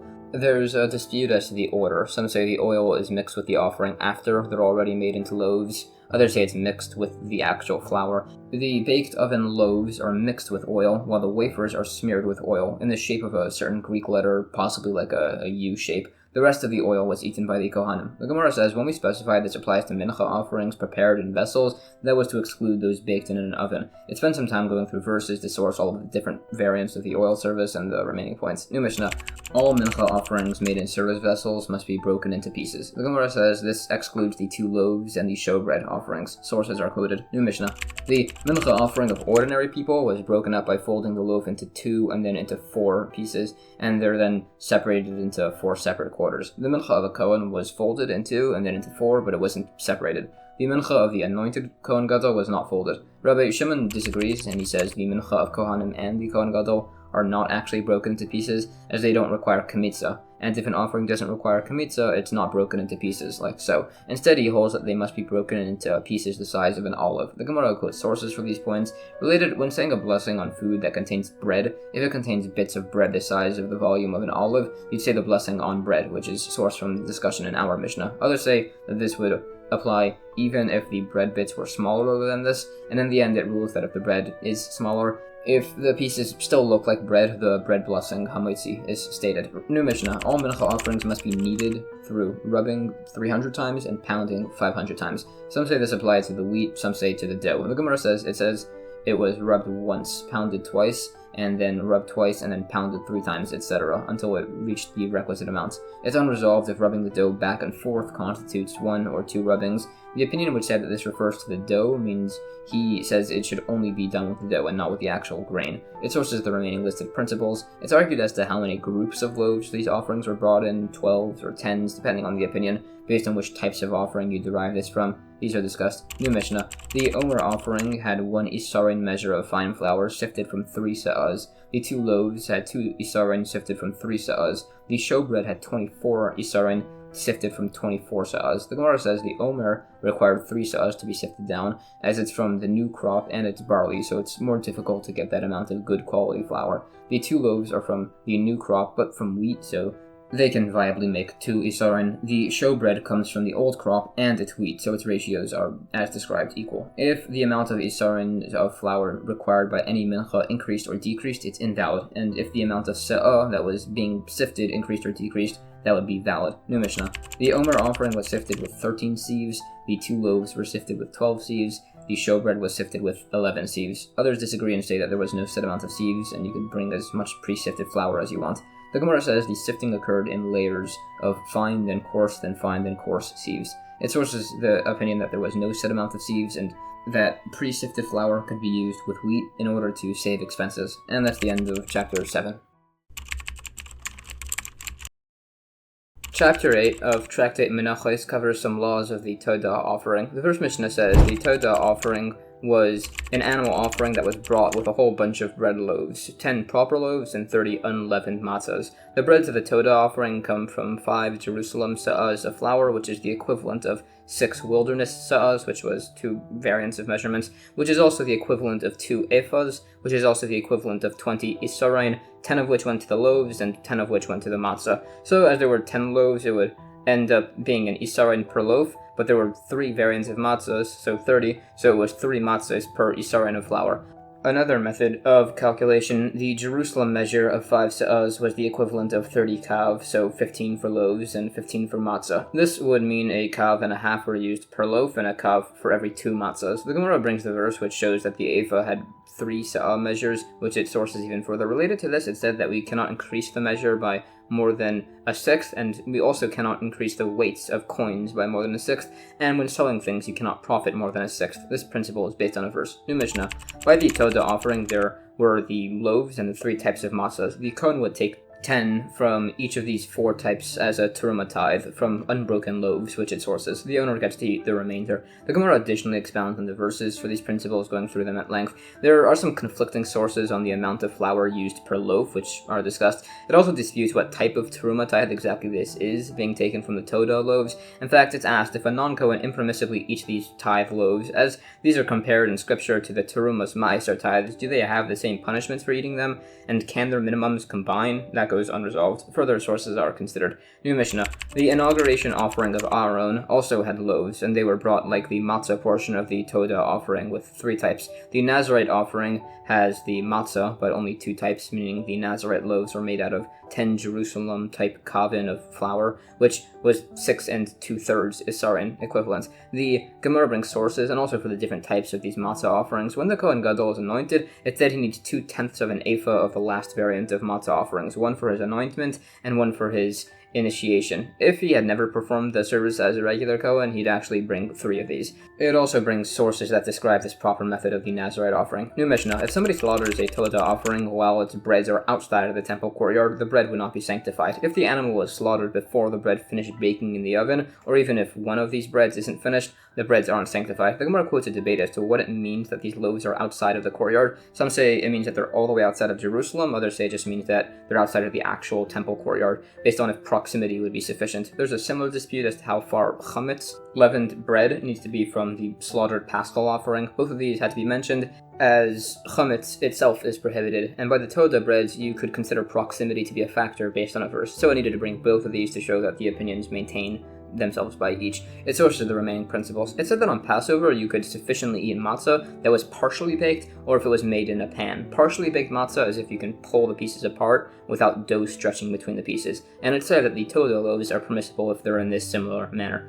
If a Todah was slaughtered for 80 loaves as opposed to the proper 40, there's a debate if 40 of them become consecrated or if none of them become consecrated if nothing was specified. This is based on if we think that he wants these extra loaves to be a guarantee, or if he actually just wants an overly large offering. If he has specified that 40 should be consecrated, then 40 are consecrated, while if he had specified that only all of them should be consecrated, then none of them are. Others explain this to be differently and say his intent clearly is to bring an overly large offering, and it's just a debate as to whether the service vessels can consecrate things without the owner's intent. Another variation is that it's agreed that service vessels can consecrate items without intent, and the debate is whether the slaughtering knife can consecrate without intent. Alternatively, it's that everybody agrees that the service vessels cannot consecrate items without intent, and the same debate exists by a knife as to whether it's better than these service vessels. New Mishnah. If somebody slaughtered the Todah offering with improper intent of time or location, the bread is still sanctified. If the animal was slaughtered and it was found to have a defect, the bread is not sanctified. If the animal was slaughtered and it was found to have a blemish, there's a debate if the bread is sanctified. If the animal was slaughtered for the sake of a different offering, the bread is not sanctified, and the same applies by Aaron's inauguration offering in the 2 Shavuos Shlomim lambs.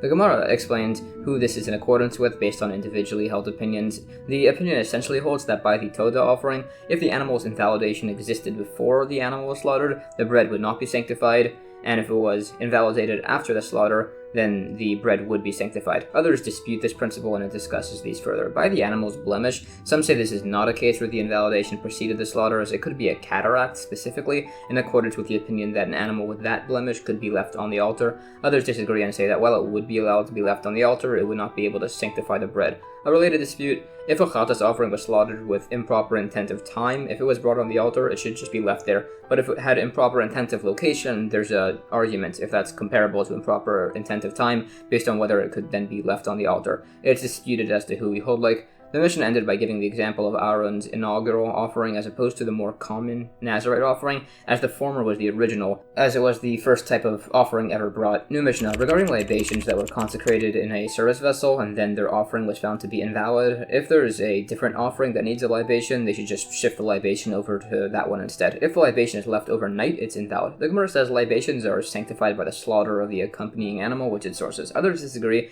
and say they're sanctified by being placed in a service vessel. Now, we said libations could be transferred between offerings. This cannot be done with oil for a Minchah offering, as that's an essential aspect of the Minchah, so it can't be transferred. We don't just deconsecrate the libations, as then people would think that that's permitted to be done by other items in a similar status.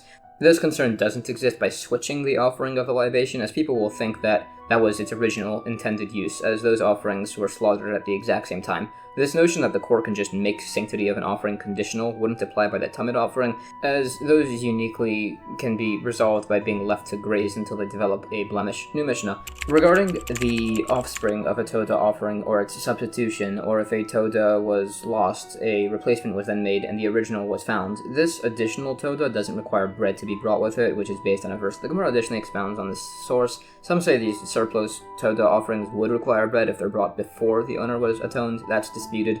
It's also said whenever a case is that a chatas is supposed to be left to die, in a corresponding case with a Todah offering, it doesn't require bread. If the chatas is left to graze, the Todah equivalent would require bread. Others apparently disagree, quoting disagreeing verses. In fact, a case where a chatas being left to graze is even possible would be if somebody designated 2 chatas offerings as a guarantee. He can be atoned through one of them, and the other one would be left to graze, in accordance with one opinion. However, others disagree with this entire principle, saying that all of these unique chatases are just left to die, meaning that a similar replacement Todah is never offered with bread. This is as he holds that a person cannot be atoned through benefit that accrued to consecrated property, such as the offspring of a Todah and similar. Related, if somebody designated a Todah and its bread, and he loses the bread, he can bring a new bread. But if the Todah is lost, he cannot bring a new Todah. And this is as the bread is supplementary to the Todah, but not vice versa. Another rule, if somebody designated money for a Todah, and he had some extra, he can purchase the breads with that fund. But if he had designated the money for the bread, he cannot use the excess to buy a Todah. And this is as the bread is also referred to as a Todah, but the Todah is not referred to as bread. And if somebody designated a Todah animal, and he lost it, and then he designated a new one, and then he lost that, and then he designated a new one, and then he found the first two, if he receives atonement through the first animal, the second does not need bread, and the third one does. If he atones through the third animal, only the first animal needs bread, and if he's atoned through the second animal, neither of the others require bread. Others disagree, and say that no matter which is used, the others don't need bread, as they're all considered replacements of each other. It discusses another similar case with similar principles and explains why we need both of these. Related, if somebody's Todah offering was mixed with its replacement, and he's not sure which is which, and one of them died, the other cannot have bread offered with it, as we're not sure if it's the correct offering.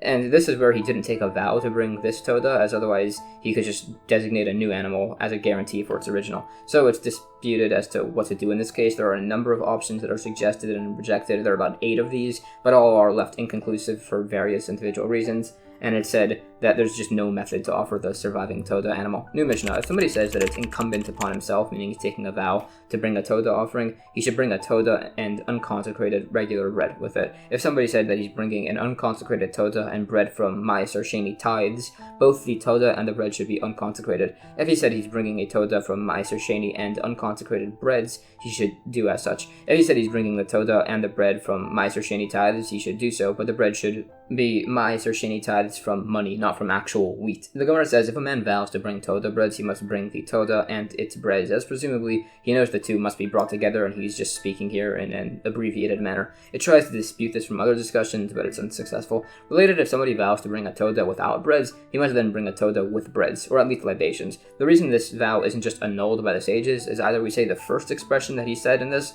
has primacy, or is that he later says that he thought it was possible to bring a Todah without bread, but now that he knows it's not possible, he says he would have vowed to bring one with bread. It discusses these opinions. We ended by saying that if somebody vows to bring a Todah and its bread from Ma'aser Sheni tithes, it should be brought from Ma'aser Sheni money, or we add with wheat bought with Ma'aser Sheni money. And it quotes sources. There are related principles on purchasing temple offerings with Ma'aser tithe funds, specifically as to whether if Ma'aser Sheni money used to designate a shlamim offering, as to whether or not this is effective, and it said that it is. New Mishnah. The source for the principle that somebody who vows to bring a Todah offering must bring it from unconsecrated property and not from Ma'aser Sheni tithes is the verse, "You shall slaughter the Pesach to Hashem your God, flocks and cattle," which is odd, as the Paschal offering specifically cannot be brought from cattle. So it's taught that this is to say that any offering that's brought from flocks and cattle is compared to the Paschal offering, that just as it's mandatory and must be brought from unconsecrated property, then all mandatory offerings, such as a Todah offering or a shlamim offering, must be brought from unconsecrated property also, and this would include libations. The Gemara also sources the principle that the Paschal offering itself must be brought from only unconsecrated property. It discusses several opinions on this in several verses. These are spoken further, and it also brings some additional verses on this topic. And that's the end of chapter 8.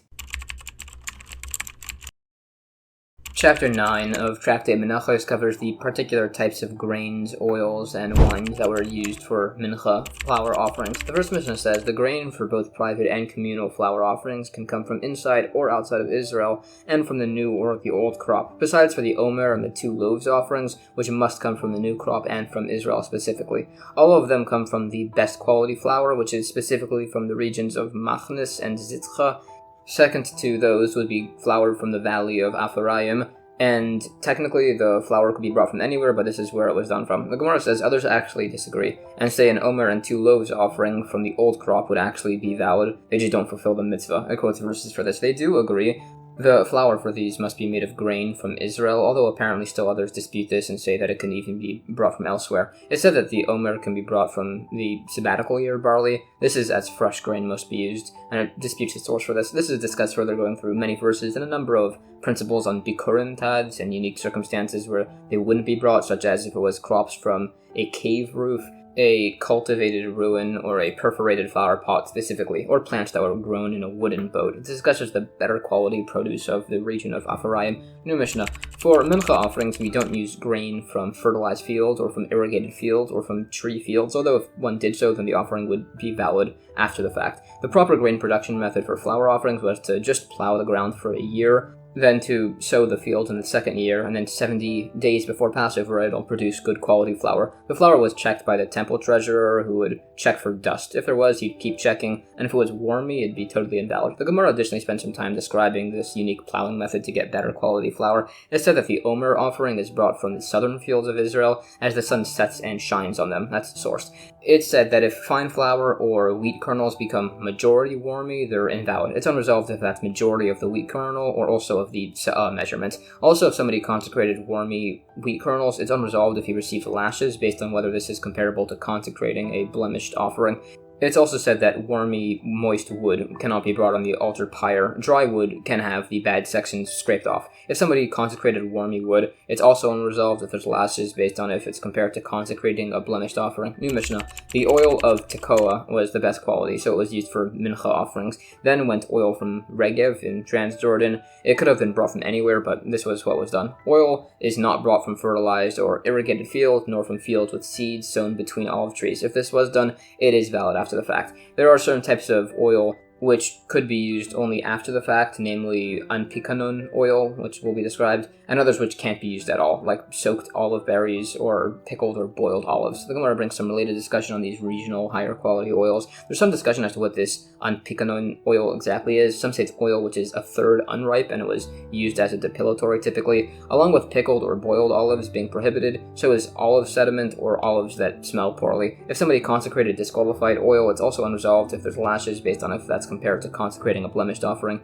New Mishnah. The olives were harvested 3 times a year, and 3 grades of oil were extracted from each of these. First, when olives picked from the top of the tree, there's some dispute as to how exactly they were pressed, but there was essentially 3 extractions done, and that would create the 3 oils of the harvest. The first could be used for the menorah, and the latter 2 could be used for Minchah offerings. By the second olive harvest, the crop would have grown to the rooftops. Again, there were 3 oil extractions. The first could be used for the menorah, and the latter 2 could be used for the Minchah offerings. For the last oil harvest, the crop is packed in a vat until it spoils, and it then dried on a roof and then pounded, and this was done with, again, 3 extractions. The first could be used for the menorah, the latter 2 could be used for the Minchah offerings. The Gemara additionally describes this process and some further opinions as to how it was done.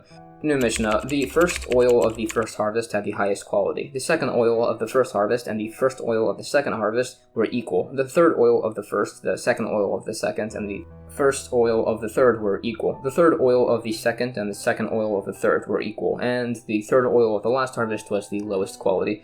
Logically, as the menorah, which isn't eaten, requires the best quality oil, you'd have thought that the Minchah offerings would also require to be the best quality oil, so it proves otherwise from a verse. The Gemara says it means these oils are equal for Minchah offerings, but not so by the menorah. It further clarifies the requirements of the quality of the oils of the menorah and brings a number of verses. New Mishnah. Finally, on wines. The best quality would be from the regions of Kedochim and Atulin, and then from the highlands of Beis Rimah and Beis Lavan and the valley of Kefar Signa.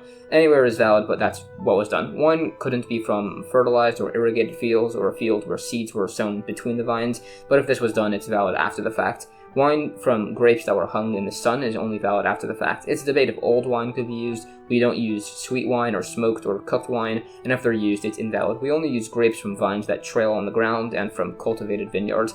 The wine is only placed in small barrels. The barrel is not filled until its mouth, so that way its aroma spreads when the barrel is opened. The wine is not brought from the very top or bottom of the barrel, so that way there will be no mixed-in particles or sediments. Rather, it's brought from the middle third. The wine is checked for impurities, and the checker would tap the barrel opener with a reed to tell him when to stop, which will be explained. If there's mold in the wine, it's invalid. The Gemara says grapes that were left in the sun to be sweetened are fine, but if the grapes themselves are sweet, they're prohibited. The debate if old wine could be used is based on some verses. It explains the remaining points, including that the wine checker wouldn't talk in the room and used a reed to communicate, as talking in the room would be bad for the wine. If somebody consecrated wine with mold, it's also unresolved if there's lashes based on if it's compared to consecrating a blemished offering. Also, it says the best quality offering rams come from the region of Moab, lambs come from Hebron, birds come from the Temple Mount area, and it said that very wide lambs are preferable. It discusses some related verses, and that's the end of chapter 9.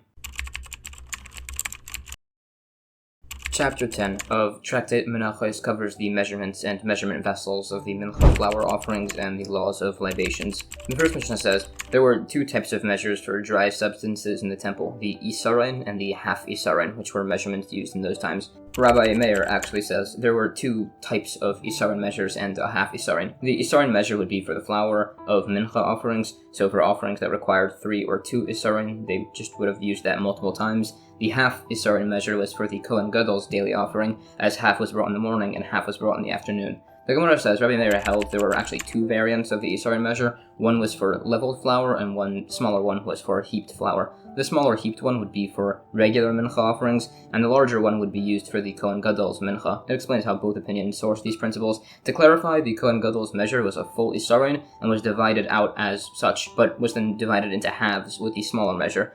Based on the fact that Rabbi Meir says that the isarin measure for this was leveled, we can presume that according to both opinions, the smaller half isarin measure was also leveled. Also, it said it should be split in half by hand, as a scale is something mentioned in connection with a curse. It's also debated if the sanctuary shulchan table can consecrate kaimetz handfuls of frankincense in its airspace, as it can do the same to the bread. It said that the table can sanctify an item only to disqualify it. New Mishnah. There were 7 types of measures for liquids in the temple. There was the hin, the half hin, the third of a hin, the quarter hin, the lug, the half lug, and the quarter lug. Some say that the hin measure was just one measure with incremental marks for different offering types. Others say there was just no hin measure, but there was a lug and a half measure for the oil of the Kohen Gadol's Minchah for the morning and the afternoon. The Gemara expounds on these opinions. Some say according to this last opinion, it doesn't even make sense to have a half lug measure, as a quarter lug measure would be sufficient for that, so rather the earlier opinion holds that a vessel that measures one amount in the temple can't also be reused for other amounts. There's a dispute by the first opinion of 7 vessels if the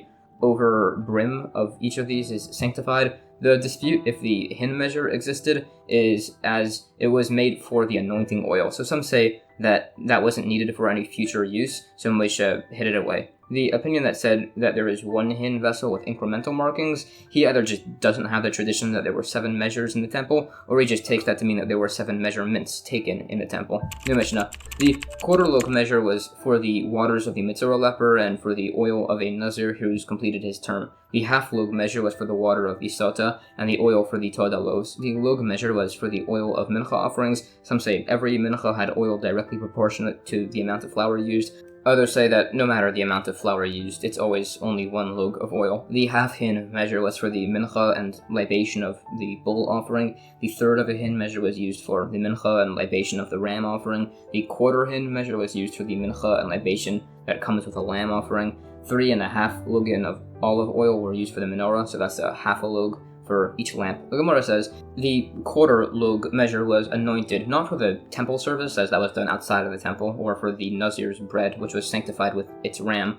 Rather, it was done for the Kohen Gadol's Minchah offering. Others evidently disagree. Similarly, the half lug was anointed not for the Sota water, which is not sacred, or for the Todah, which was sanctified earlier, but it was the measurement used to portion the half log of oil for the menorah. Related, if the menorah lamp went out early and the lamp is filled with ash, it's said to be cleaned out, and refilled with the original measure of oil and then relit, which it then sources. As the menorah was one solid piece of gold, it said the branches were pliable and could be bent to allow them to be cleaned, which it then describes further. And some say the lamps themselves were never removed, although that's disputed and it discusses this. Anyways, it also sources the principle that the half log of oil was for the Todah, Loaves, quoting verses from scripture, which there are a few opinions on. It does the same, teaching the sources for the individual vessel sizes used for the bull, ram, and lamb offerings, and also for the menorah's oil measures. The last one is as the menorah is said to need to burn from evening until morning, and that's assessed to be half a log. Some say this measure was tested by getting progressively larger measures, so by starting smaller in order to save funds. Others say it was tested with increasingly smaller amounts, meaning it started larger in order to increase the temple's opulence. New Mishnah. The libations of bulls can mix with the libations of rams, and the libations of lambs can mix with other libations of lambs. The libations of an individual can mix with the libations of the congregation. The libations of yesterday can mix with today's. Libations of lambs cannot mix with libations of bulls or rams. If the ingredients for the libation were individually combined and then mixed together, they're valid. But if they were mixed together before the ingredients were combined, they're invalid. This is as these different libations for these different offerings had different measurement ratios. Regarding the Olah lamb brought with the Omer offering, the Minchah offering here is doubled, but the wine and oil libations are not. The Gemara clarifies, when it says these mixtures of libations are permitted, it possibly only means they're permitted after the fact, not initially. Others disagree and say it actually means that if two offerings, flour and oil, had already been burned on the altar, the libation wines can be mixed together, and if they hadn't yet been offered, and they had been mixed together, then the libations could be mixed. But if they weren't mixed, mixing the libations would be prohibited out of concern that then the actual flour and oil offerings will themselves then be mixed, which isn't allowed. We ended by saying that by the Omer offering, lamb, its mincha is doubled, but its libation is not, and that's sourced. Related, it said that the asham of a Mitzorah's leper that was not slaughtered for its own sake, that would still require libations, and it brings supports for this. New Mishnah. All dry measures in the temple were made heaped, besides for the Kohen Gadol's measure, which was level. By liquid measures, their overbrim is sacred, while by dry measures, the overbrim is not sacred. Rabbi Akiva says this is as simply the entire dry measure is not sacred. Rabbi Yesi says it's as liquids are displaced as they're poured, while dry substances are not. The Gemara says this is in accordance with Rabbi Meir from the first Mishnah, that there is a designated vessel for overheaped measurements. The debate as to if dry measures are sacred is as the initial opinion holds that a liquid measure is anointed on its inside and on its outside, while a dry measure is only anointed on its outside. Rabbi Akiva holds that a dry measure isn't anointed at all, so it can't consecrate any flour that's overbrimming, and Rabbi Yesi says that a liquid and dry measure is only anointed on the inside, which is why displacement is a relevant factor, possibly as the overbrim entered the vessel without the owner's intent, or alternatively it's just something that was instituted, that liquid overbrims alone are sacred, as otherwise people will incorrectly think that if it's removed, things like that just become unconsecrated. It's also said that the excess, the overbrim of libations, is used on the altar as a dessert of a sort. It brings support for this from cases. New Mishnah. All communal and private offerings require libations, besides for the Bechar, the Ma'aser, the Paschal offering, the Chatas, and the Asham offering. The Chatas and Asham of the Mitzorah leper would need libations. The Gemara quotes a whole bunch of verses to source this. These are discussed going through the necessity of a number of particularly used words. It also sources the unique exceptions that the Chatas and Asham of the Mitzorah do actually require libations, and it further discusses various verses and makes a number of derivations on these. New Mishnah. All communal offerings do not require Semichah, leaning on the animal, besides for the communal error bull offering and the he-goat of Azazel for the Yom Kippur service. Rabbi Shimon includes the he-goat for communal idolatry also. All private offerings require Semichah, besides for the Bechor, Ma'aser, and the Paschal offering. If somebody designated an Olah or a Shlamim offering and then died, his heir would do Semichah, he would bring libations, and he would bring a substitute if necessary. The Gemara says, some say that the he-goat for communal idolatry has Semichah done, and some actually replace this with the goat for Azazel in this list, and this is as there's a tradition that there are only 2 cases where Semichah is done for a communal offering. There's also a dispute as to whether the Kohanim are atoned through the he-goat for Azazel and the Yom Kippur offering. That's discussed further along with as to whether the he-goat for idolatry actually requires Semichah. There's additional discussion here. Further, we said that all private offerings require Semichah besides for the Bechor, Ma'aser, and Paschal offering, and I spent some time sourcing each of these. We said an heir does do Semichah and substitutes an offering. Others say the inverse, that he does neither, which it bases on verses. These are additionally discussed. New Mishnah. Everybody can do Semichah, leaning on an animal, besides for a deaf-mute, an insane person, a minor, a blind man, a non-Jewish person, a slave, an agent, and a woman. This step of the service is not considered to be essential. It's done with 2 hands, and it's slaughtered right in that location in the courtyard immediately afterwards. The Gemara asks why exactly a blind person can't do Semichah, and it's explained that it's derived from a linkage of verses. It also sources the fact that a slave, an agent, and a woman can't do Semichah, as a slave uniquely isn't subject to performing mitzvahs, an agent uniquely is like his sender, and a wife is like her owner's own self, so it needs to specify all 3 of these. It sources the point that leaning isn't an essential stage, and it also quotes a point that leaning is done on the head, as opposed to the neck, back, or breast. All 3 of those were listed, as the back is on the same plane as the head, and the breast is actually included in the waving service, so all of these were specified to show that it's only allowed on the head. It also proves that putting one's hands on the sides of the animal or having a cloth as an interposition between would be impermissible. The remaining principles are sourced, and it mentions that the leaning is done in the place of slaughter because it's done immediately after. New Mishnah. Semichah, leaning on an offering, has a stringency over waving, that one owner can wave an offering for all of his partners, but he can't lean on an offering for all of his partners. Waving has a stringency over leaning, as the waving applies to individual and communal offerings, and also by live and slaughtered animals, and by living and non-living things, like bread, for example, while leaning is not done by all of these. The Gemara spends some time sourcing all of these principles. Also, we said Semichah is not done on slaughtered offerings, but we see the Kohen Gadol can do so in some circumstances on slaughtered offerings, but that's explained to only be done for the honor of the Kohen Gadol. And that's the end of chapter 10. Chapter 11 of Tractate Menachos covers the laws of the 2 loaves in the temple showbread. The first Mishnah says, the 2 loaves are kneaded one at a time and baked one at a time. The showbread loaves are kneaded one at a time, but baked together. They would be placed into a mold to bake, and after they were done, they were placed into another mold, so that way they retained their shape. The Gemara sources this principle that the loaves were kneaded one at a time, quoting verses. The reason a second mold was used for these, as opposed to just being kept in the original mold, was because they expanded, so they would need a larger mold. Okay, on the actual shape of the showbread, it was very unique. Some say it was shaped like an open box with 2 walls, like so. Others say it was shaped like a ship, circular, and tapering off to points at the ends. According to the first opinion, the spoons were just placed inside. According to the second opinion, the spoons were placed in a hollowed-out flat area in the wall. Also, according to the first opinion, the golden rods would be placed across, and according to the second opinion, there would be protrusions made for the rods. Also, according to the second opinion, the props underneath would have to be semicircle shaped to hold them. They were needed to support the weight of the bread. The one who says the breads were shaped like a ship would also say the props were placed on the table, while the one who said it was a box would say it was placed on the ground. There's a statement that the bread and props support each other, which would be more in accordance with the second opinion. One case is cited which seems to imply the bread was shaped like a ship, like the second opinion. It's a dispute by the Jewish people wandering in the desert if there was liability for taking the showbread outside of the tabernacle courtyard area. That's disputed based on a few verses. As to if this offering is comparable to the other types of sacrificial offerings by the tabernacle, there's related principles on when and where lepers or people with corpse impurity would be banished from that area. New Mishnah. The 2 loaves and the showbread could both be kneaded and shaped outside the temple courtyard, but they must be baked inside the courtyard. Their baking does not override the Shabbos. Rabbi Yehuda disagrees and says that the whole process must be done inside the courtyard. Rabbi Shimon says that the whole process can be prepared and baked outside of the courtyard. The Gemara says the fact that the first opinion says that the shaping and kneading can be done outside the temple courtyard, but the baking must be done inside, seemingly disputes within itself as to whether a measure for solid foods is sanctified or not. That's explained that the Isarin measure does not consecrate, but the oven does. Another question, if the oven consecrated the bread, then why can't it override the Shabbos? So it's explained that actually that doesn't make sense, it's an error. The opinion that holds that the baking of the showbread does not override the Shabbos would also hold that the oven does not sanctify it. Anyways, there was a dispute between Rabbi Yehuda and Rabbi Shimon as to what's allowed to be done outside the temple courtyard. This is possibly based on verses, which are then brought and discussed, although it concludes it's based on tradition. New Mishnah. By the Minchah offering of the Kohen Gadol, its kneading, shaping, and baking must be done inside the temple courtyard, and it overrides the Shabbos.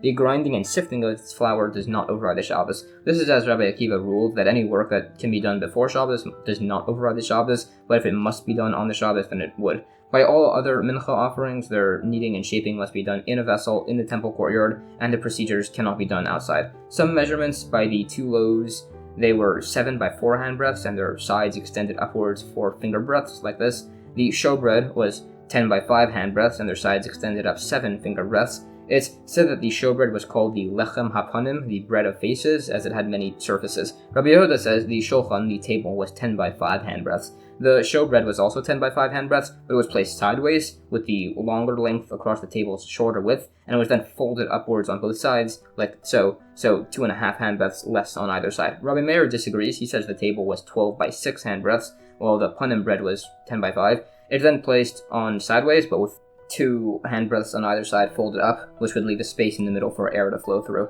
It's disputed as to if the frankincense spoons were placed in that area. There were essentially 4 shelves on the shulchan, 2 for each arrangement, with 28 rows extending across, 14 for each arrangement. The arrangement of the rods and their removal does not override the Shabbos. That's all done beforehand. Also, all of the utensils placed in the temple were placed with their length according to the length of the sanctuary, so facing east and west. The Gemara sources these principles and measurements. The rods did not add to the height as they sunk into the bread. The purpose of them was to separate the breads to allow airflow in between to prevent mold. Also, the extended bits of the loaves didn't add to their height as they were folded inwards as visualized. The breads did not rest on top of the frame around the table, they went inside of it, so that way it wouldn't mess with the height total. Some actually just say that the frame was on the bottom of the table, and there's some related discussion on principles of utensil impurity as to whether the shulchan table was susceptible to impurity. It also spends some time sourcing the concepts that the temple shulchan had these shelves and rods, and additionally describes their features and placement. A related dispute, some say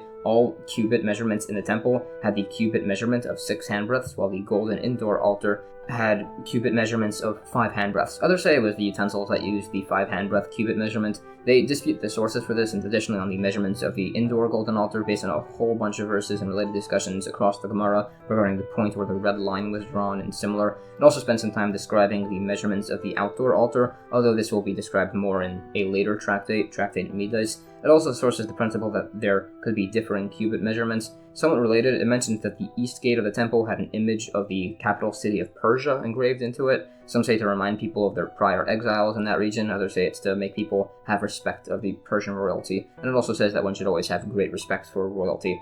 And there's some related discussion on the times of Mashiach, as it said a spring of water will issue forth from the third temple, and some say the trees grown from it will cure mute, others say it will make women no longer barren. It additionally discusses the arrangements of the loaves of the shulchan table and sources the principle that the utensils were all facing east to west, as were also the poles or the ark inside the temple.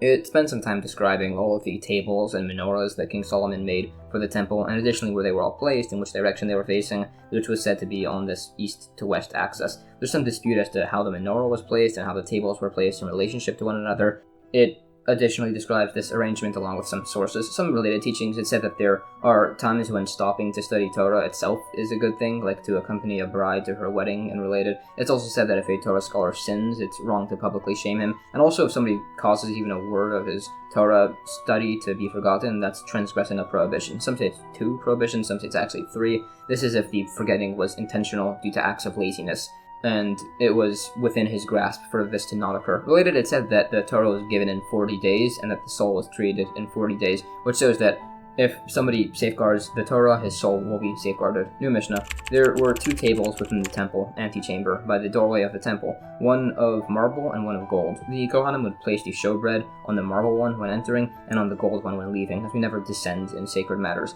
There was a gold table inside the actual sanctuary where the showbread would always rest on. 4 Kohanim would enter, 2 with 2 stacks of bread, 2 with 2 spoons of frankincense, and 4 other Kohanim with them, 2 to remove the breads and 2 to remove the frankincense. The Kohanim bringing the breads and frankincense would stand by the north side of the table, facing south, while the Kohanim removing these items would stand in the south side, facing north. As the second Kohanim would remove the prior week's bread, the new Kohanim would put the new ones within a gap of a handbreadth, as there can't be any breads missing on that table for even a moment. Some say it's fine if they're removed fully and then the new ones are placed. They exited the sanctuary, the old bread was placed on the antechamber's golden table, the frankincense spoons were then burned, and the breads were eaten by the Kohanim. If Yom Kippur falls out on a Shabbos, the loaves would be eaten that evening. Also, if Yom Kippur falls out the day before Shabbos, the Yom Kippur goat offering would be eaten Friday night, although it said the Babylonians would just eat it raw, which wasn't really proper. The Gemara says, related to this concept that the breads should be swapped out without a gap in between, it speaks on the importance of learning Torah all day and all night. Some say it's sufficient to learn just a chapter in the morning and in the afternoon. Some say it's sufficient to say the Shema in the morning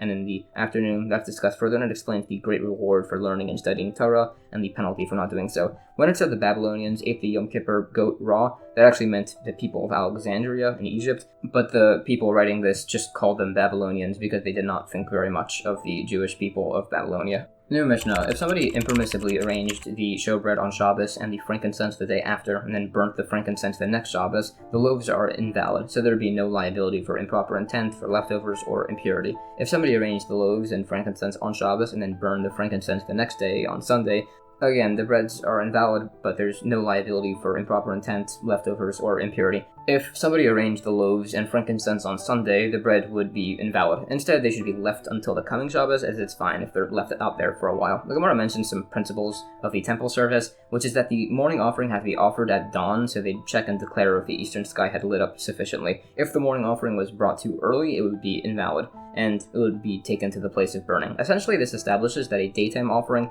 cannot be sanctified at night. However, it is added that it can be sanctified to become invalid, which is why a kometz offering cannot be removed too early the prior night and then returned. However, our Mishnah said that the showbread, if offered on a Sunday, can be left all week towards the next Shabbos to become valid, so that's seemingly contradictory. So it's explained possibly that as the placement here was actually premature, unlike by doing it at night, the table gives no sanctity to the bread, so it's not then invalidated. This would mean that the Cohen either removed the bread from the table before Friday night, or it's just that it wouldn't matter if it was left there on Friday night, as it was placed on the wrong day anyways. New Mishnah. The two loaves offering is eaten either 2 days or 3 days after it's made. This is as they're baked the day before they're eaten on the holiday of Shavuos, so they're eaten on the holiday 2 days after. And if the holiday falls out on a Sunday, they're made on Friday, so they would be eaten 3 days after. The showbread is eaten either 9, 10, or 11 days after it's baked. It's typically made the day before Shabbos, so it's eaten on the next Shabbos, which is 9 days after. If there's a holiday on the day before Shabbos, it would be made on Thursday and eaten on the next Shabbos, so 10 days after. If there's a 2-day holiday like Rosh Hashanah that falls out on Thursday and Friday, it would be made on Wednesday, so it would end up being eaten 11 days after. This is as the baking of the showbread does not override Shabbos or holidays, and others say it does override holidays, just not the holiday of Yom Kippur. The Gemara says there's an opinion that vowed and donated offerings aren't brought on holidays according to biblical law. As we said, the 2 loaves of Shavuot do not override Shabbos or holidays, so the same would apply to these other types of offerings. And that's the end of chapter 11.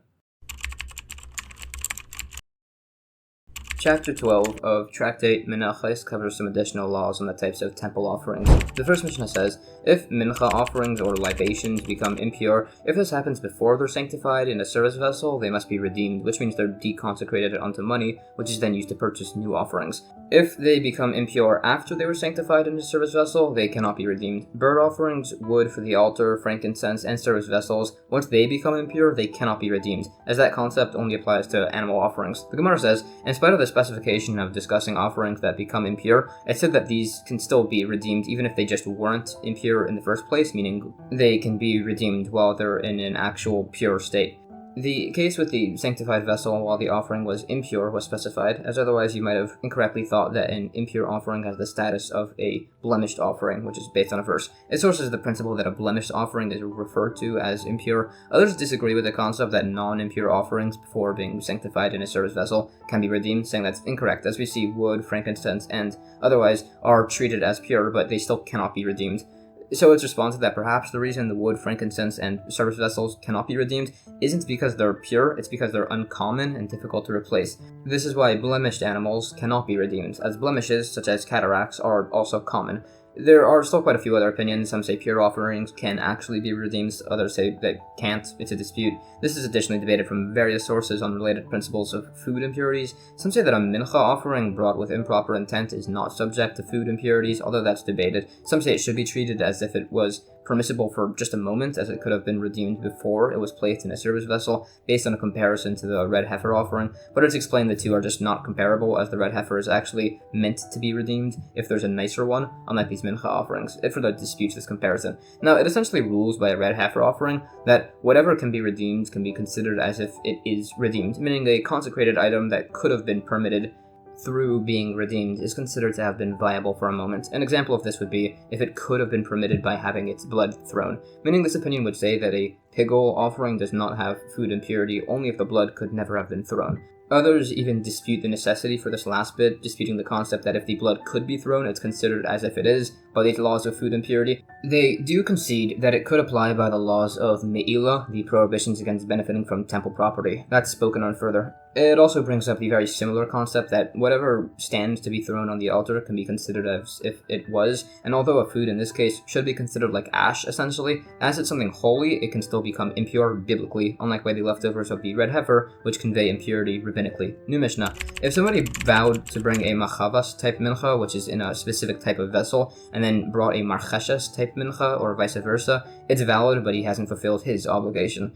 If somebody vowed to bring his flour as a machavas type mincha and he brought it as a marcheshes or vice versa, it's invalid. If somebody vowed to bring 2 isarin measures in a service vessel and he brought them in 2 service vessels, or he vowed to bring them in 2 service vessels and he brought them in 1, it's valid, but he hasn't fulfilled his obligation. If he vowed that his 2 isarin of flour should be brought in 1 service vessel and he brought them in 2 or vice versa, they're invalid. In the case where the man vowed to bring 2 isarin measures in a service vessel and he brought them in 2, if people told him that he's making a mistake and he did it anyways, they're invalid. If he listened and he swapped them out for 1 vessel, it's valid. And if somebody vowed to bring 2 isarin in 2 vessels and he brought them in 1 vessel, if people warned him that he's making a mistake and he listened and he put them in 2 vessels, it's valid. And if he didn't and he put them in 1 vessel, then it's just like 2 separate mincha offerings that are just being combined in 1 vessel. The Gemara says, each of these cases were individually necessary to quote, as by the machavas and the marcheshes mix-up, that's an entirely different service vessel, and by the different size measures, the offering is being divided. Also, others actually disagree and say that if a different mincha was brought than what was actually vowed on, it's valid and it fulfills its obligation. We said if somebody vowed to bring a machavas and then brought a marcheshes type mincha, it's invalid. This is as the incorrect service vessel is actually able to consecrate something just to disqualify it. Additionally, these principles of invalidation apply if he specified at the time of the vow, not if this was done later when he set aside the flour. New Mishnah. If somebody vows to bring a mincha from barley, he must use wheat. If somebody vows to bring his mincha from ordinary flour, he still needs to bring it from fine flour. If he vowed to bring it without oil or frankincense, he still needs to bring it with oil and frankincense. If he vowed to only bring half an isarin, he still needs to bring the full isarin. If he vowed to bring 1.5 isarin, some say he brings 2 isarin, others say he brings nothing, as that's not possible as that is. The Gemara says the reason this vow isn't just annulled by the sages is either, as we say, the first expression he said has primacy, or it's, as he later says, he thought it was possible to bring a mincha in this improper manner, but now that he knows it's not, he would have vowed to bring one properly. Additionally, if somebody vowed to bring the mincha from something like lentils, there would be no obligation at all. This could have been quoted in the Mishnah as a more novel example, and the fact that it doesn't means he doesn't hold like the opinion that says the first part of the expression has primacy. Although others disagree and say that if a person vows to bring a mincha from lentils, they would still need to bring a regular mincha in accordance with this former opinion. Others say the only time in these cases that the man is obligated to bring a mincha offering, in spite of his unique vow, is if he actually uses the word mincha within the vow. Others dispute this and say it only applies to the case where a man vows to bring a mincha of 1.5 isarin by saying he's bringing a half an isarin and an isarin, as the word mincha obligates him to bring the first full isarin, and afterwards he promised to bring a full isarin. Others disagree as they hold the person is also bound by the conclusion of his words. New Mishnah. A person can donate a mincha up to 60 isarin measures and bring it all in 1 vessel. If somebody vows to bring 61 isarin, he brings 60 in 1 vessel and 1 in another vessel. The maximum limit of 61 is as that's the highest amount brought by the community on a sukkah that falls out on a Shabbos, and an individual shouldn't bring more than the community as a whole. However, Rabbi Shimon actually disagrees, as he explains that the sukkah Shabbos 61 isarin wasn't one big offering, it was a whole bunch that were brought across the day. So he says the limit of 60 is as that's the most that flour and oil can be viably physically mixed between in 1 bowl. This is as he says all measurements are extremely precise, and going a bit over by any could cause errors. The Gemara quotes and additionally expounds on this debate. According to Rabbi Shimon, who says the mixing of these large amounts just wouldn't be possible to be done properly, this is as it's unfit to be mixed, which makes it invalid. In actuality, the offering itself doesn't strictly need to be mixed. It mentions a number of other miscellaneous laws that involve very precise measurements, further bringing out this point. New Mishnah. It's permitted to donate an independence libation of 1 lug, 2 lugin, or 5 lugin, as those aren't brought with animals. It wouldn't be allowed to donate 3, 4, or 6 or higher. The Gemara asks as to whether there's a fixed amount of libations, meaning if somebody vowed to bring 5 lugan and he uses 4 for a ram offering and he leaves the extra as a donation, would that be allowed, or would somebody have to offer the full 6 for a bull offering, which requires the full 6 lugan? It debates this from a number of different discussions on temple donations and concludes that there is no fixed amount for libation offerings. There's further discussion. If somebody vowed to bring 11 lugan, meaning it could be a bit less than enough for 2 bulls, or it could be 2 rams and a lamb, it's unresolved, which we assume it refers to. New Mishnah. Rabbi Akiva says you can donate just wine to the temple, not oil. Rabbi Tarfon says you can donate wine or oil, as both are obligations that accompany an offering. Rabbi Akiva disagrees, as he says when this is done, the wine is brought on its own, but the oil must be actually mixed into the offering. Related, 2 people cannot partner to donate 1 isarin of a mincha offering, but they can donate an ola, a shlamim, or a single bird offering together. The Gemara says, based on Rabbi Akiva and Rabbi Tarfon, it would be permissible, according to both, to donate a libation mincha as much as you want, in spite of the fact that it wasn't specified in scripture in the list of donatable voluntary offerings. The remaining listed points are then sourced, and it explains some points on the significance of the mincha offering. And that's the end of chapter 12. Chapter 13, the final chapter of Tractate Menachos, covers some final laws of vows by mincha offerings. The first Mishnah says, if somebody vows to bring an isarin of flour as a temple offering, he brings a mincha of 1 isarin. If somebody vows to bring esrei nice, which is plural, he would need to bring 2 isarin. If a person vowed to bring a mincha of a specific number of esrenes, but he doesn't remember exactly how many, he brings 60 esrenes, which is the maximum number. If a person vowed to bring a mincha offering, but he doesn't specify the type, some say he could bring any type, others say he brings a fine flour mincha, as it's distinctive. If somebody vows to bring a mincha or a type of a mincha, he brings 1. If he vows to bring menachos or types of menachos, he brings 2. If somebody vowed to bring a specific type of mincha offering, but he's not sure which, he brings all 5 possible variants. If somebody vowed to bring a mincha of a specific number of esrainim, and he's not sure how many, some say he brings 60 isarin, others say he now needs to bring 60 different mincha offerings, one with isarin, one with 2 isarin, one with 3, etc., until 60. The Gemara says, it's said, if somebody vows to bring an isarin, he brings an isarin. That's just a preface, as that's very obvious. Then when it said if somebody vows to bring esrei nice, plural, he brings 2, as that's the minimum implied. We said if somebody vows to bring an amount of esrei nice, but he's not sure how many, he brings 60 isarin. And some say that the later differing opinion would require him to bring 60 different vessels containing 1 to 60 esrei nice. Others say it's like this later opinion, but actually it would only require 60 vessels of 1 isarin each, which are brought, as he hadn't implied that they'd be brought in a single vessel. If somebody vowed to bring a specific type of mincha, but he didn't specify the type,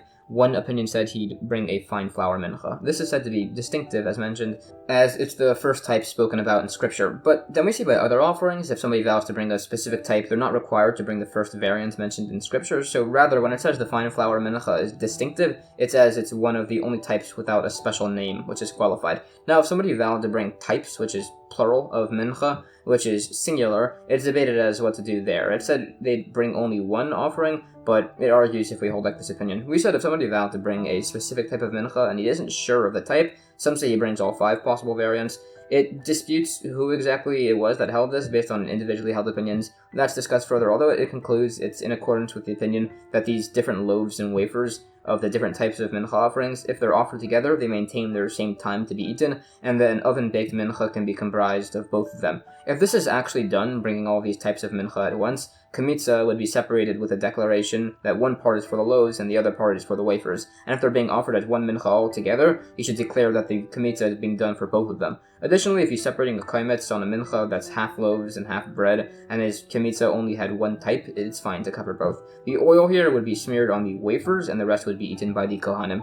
When we said somebody forgot as to which type of mincha he specified and he needs to bring 5, some say this only encompasses minchas of an individual, others say it only encompasses the independent minchas that are brought without animals, others say it only encompasses those with frankincense, others say it only encompasses those with 1 single log of oil, and others say it encompasses ones which have kamitza done. And that's why, according to all of these, the libationary mincha was excluded from the list of 5. Anyways, if somebody specified to bring a mincha in a single utensil of esrainim, but he wasn't sure how many, some said he brings 60 esrainim, others say he brings 60 vessels containing 1 through 60, so 1,830 esrainim total. Another case, if somebody said he'd give a mincha with esrainim, but he's not sure which of the 5 mincha types it was, or how many esrainim he specified. Some say he brings 5 minchas each of 60, others say he brings the 5 different types of minchas, and each of them needs to be 1 to 60, so 9,150 total. This dispute is suggested to be on whether it's possible to bring unconsecrated substances into the temple courtyard, or it's said to be on whether it's permissible to mix mandatory and voluntary offerings. That principle is debated further. Alternatively, the debate is as to whether 60 isarin of flour comes with 60 lug of oil when it's brought, or just 1. Alternatively, the dispute is suggested to be in principle on if somebody vowed to bring a small mincha and he brings a large one, if that would be valid or not.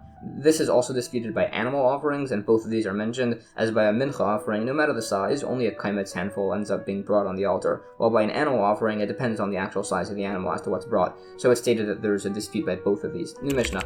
If somebody vows to bring wood for the altar, he has to bring a minimum of 2 logs. If somebody vows to bring frankincense, he must bring at least a kaimetz handful. If he vows to bring a mincha offering, he must bring it with a kaimetz of frankincense.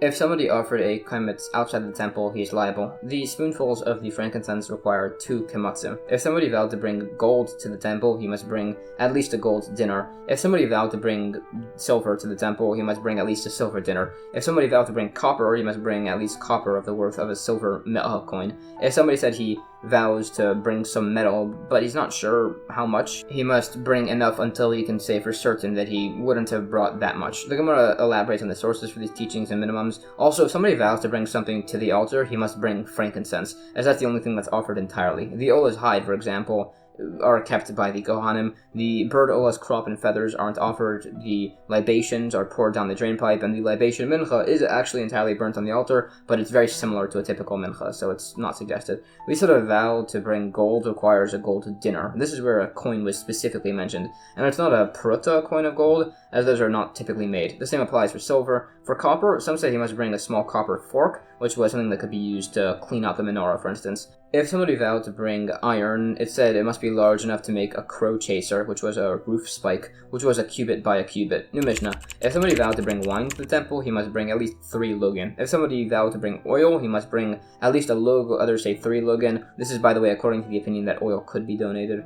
If somebody vowed to bring wine or oil, but he's not sure of the amount, he must bring the amounts used on the day with the highest requirements. The Gemara quotes sources, along with the sources for the dispute as to if the oil minimum is 1 or 3 lugin, and the day with the highest wine and oil requirements was the first day of Sukkot on a Shabbos. New Mishnah. If somebody vowed to bring an ola offering, which can only be a male, he brings a lamb. Others say a bird offering. If somebody vowed to bring cattle, but he's not sure which type, he must bring a bull and male calf. If he said he'd bring an animal, but he's not sure what type, he needs to bring a bull, a male calf, a ram, a he-goat, a kid, and a male lamb. If somebody said he'd specified something, but he has no recollection, he'd bring all of the above, plus a turtle dove and a pigeon. If somebody vowed to bring a Todah or a shlamim, and those offerings can be male or female, he brings a lamb. If he said he'd bring cattle, but he doesn't remember the type, he must bring a bull, a cow, and a male and female calf. If he said he'd bring an animal, but he's not sure what type, he brings all of those, plus a ram and a ewe and a he-goat and a she-goat and a male and female kid and a male and female lamb. If somebody vowed to bring an ox, he must bring an ox and libations, which were worth 100 dinarim. If somebody vowed to bring a calf, he must bring a calf and libations, which are worth 20 dinarim. If somebody vowed to bring a ram, he must bring a ram and libations, which were worth 8 dinarim. If he vowed to bring a lamb, he must bring a lamb and libations, which were worth 4 dinarim.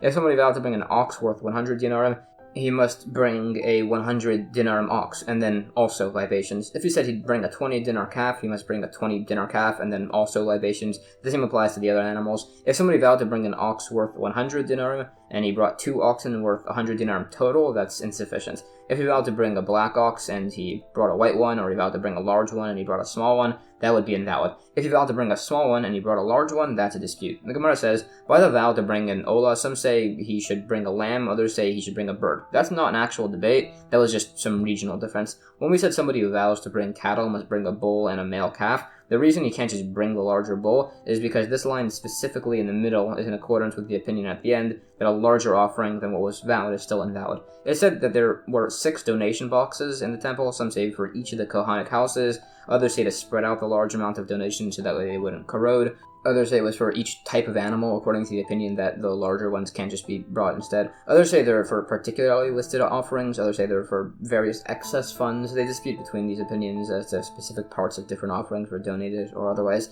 It's said that the excess of the tenth of an ephah of the Kohen Gadol offering is left to rot. New Mishnah. If somebody vowed an ox as an olah and it becomes blemished, he can bring 2 animals of individually lesser value to replace it. If 2 animals were designated as an olah and they become blemished, it's a dispute if he can bring one new one for its money. If somebody had a ram as an olah and it got blemished, he can bring a lamb as a replacement. If somebody vowed a lamb as an olah and it was blemished, it's a dispute if he can bring a ram for its money. The Gemara explains, this repeating dispute is essentially as it's like somebody vowing to bring a large offering and then replacing it with a small one as it got blemished.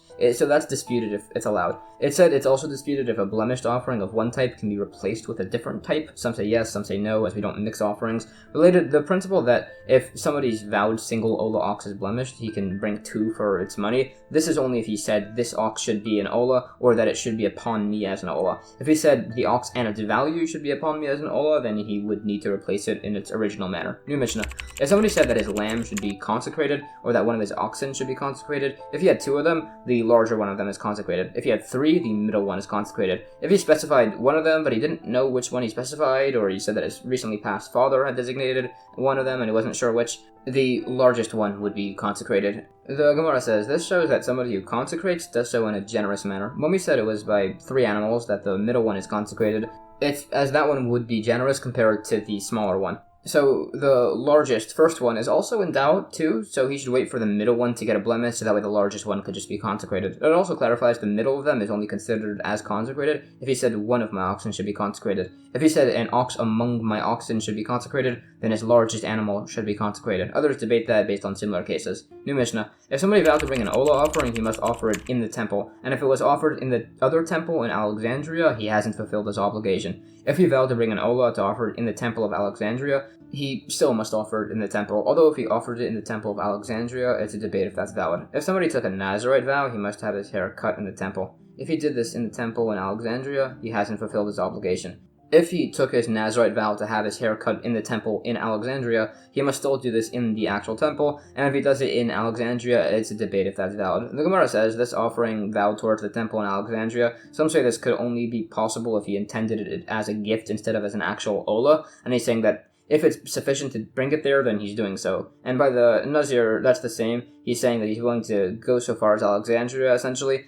And if it's not an actual Nazirite vow, then it's essentially just a vow of abstinence. Others dispute this and say the olah would actually be a real valid offering. New Mishnah. Any Kohanim who served in the temple of Alexandria, or in any idolatrous temple, they could not serve in the temple of Jerusalem. Kohanim who do so are treated like blemished Kohanim, meaning they can eat of offerings, but they can't make any offerings themselves. The Gemara says, if a Kohen serves the idol, and then repents and serves in the temple, it's perfectly valid, which its source is. If a Kohen accidentally served an idol, by throwing its blood, for instance, incorrectly thinking that that was allowed, it's a debate if his offerings in the actual temple are then valid. These opinions are sourced and additionally speaks on this by other conversations. It additionally spent some time disputing this and explained the necessity for all of these. As the temple in Alexandria was listed separately from an idolatrous temple, we clearly don't think that the Alexandria temple was idolatrous. The history behind this was essentially that the sage Shimon HaTzadik served on Yom Kippur every year, and one year he told people that he would die that year, as typically he met a man wearing white in the temple, and this time he was met by a man wearing black. So he died that year, and his son was supposed to take over, but his brother forced his way into the position,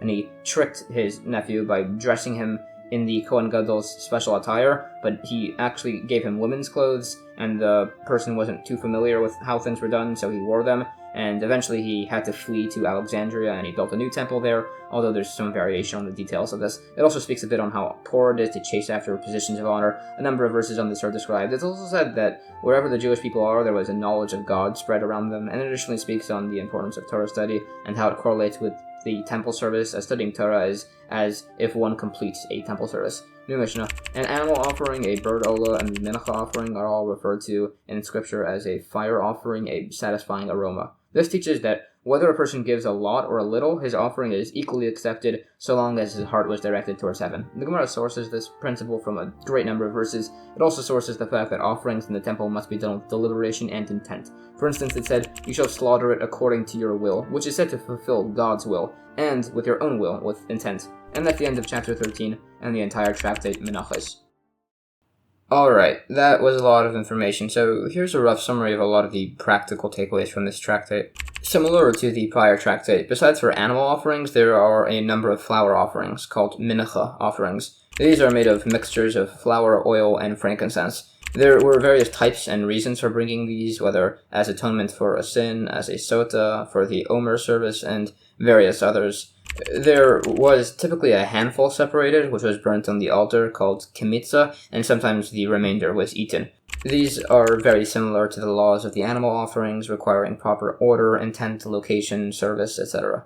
There are obligations mentioned in the mezuzah of tefillin and of tzitzis. The mezuzah is a case with a scroll containing the scriptural passages of the Shema prayer that's placed on your house's doorpost. The tefillin have been spoken on in prior tractates. They are leather boxes containing scriptural passages of the Shema prayer, which are worn by one's heart and head during the morning prayer. Tzitzis are fringes, which is mentioned in scripture must be worn at the corners of all four cornered garments. And that's about everything. Thank you so much for watching.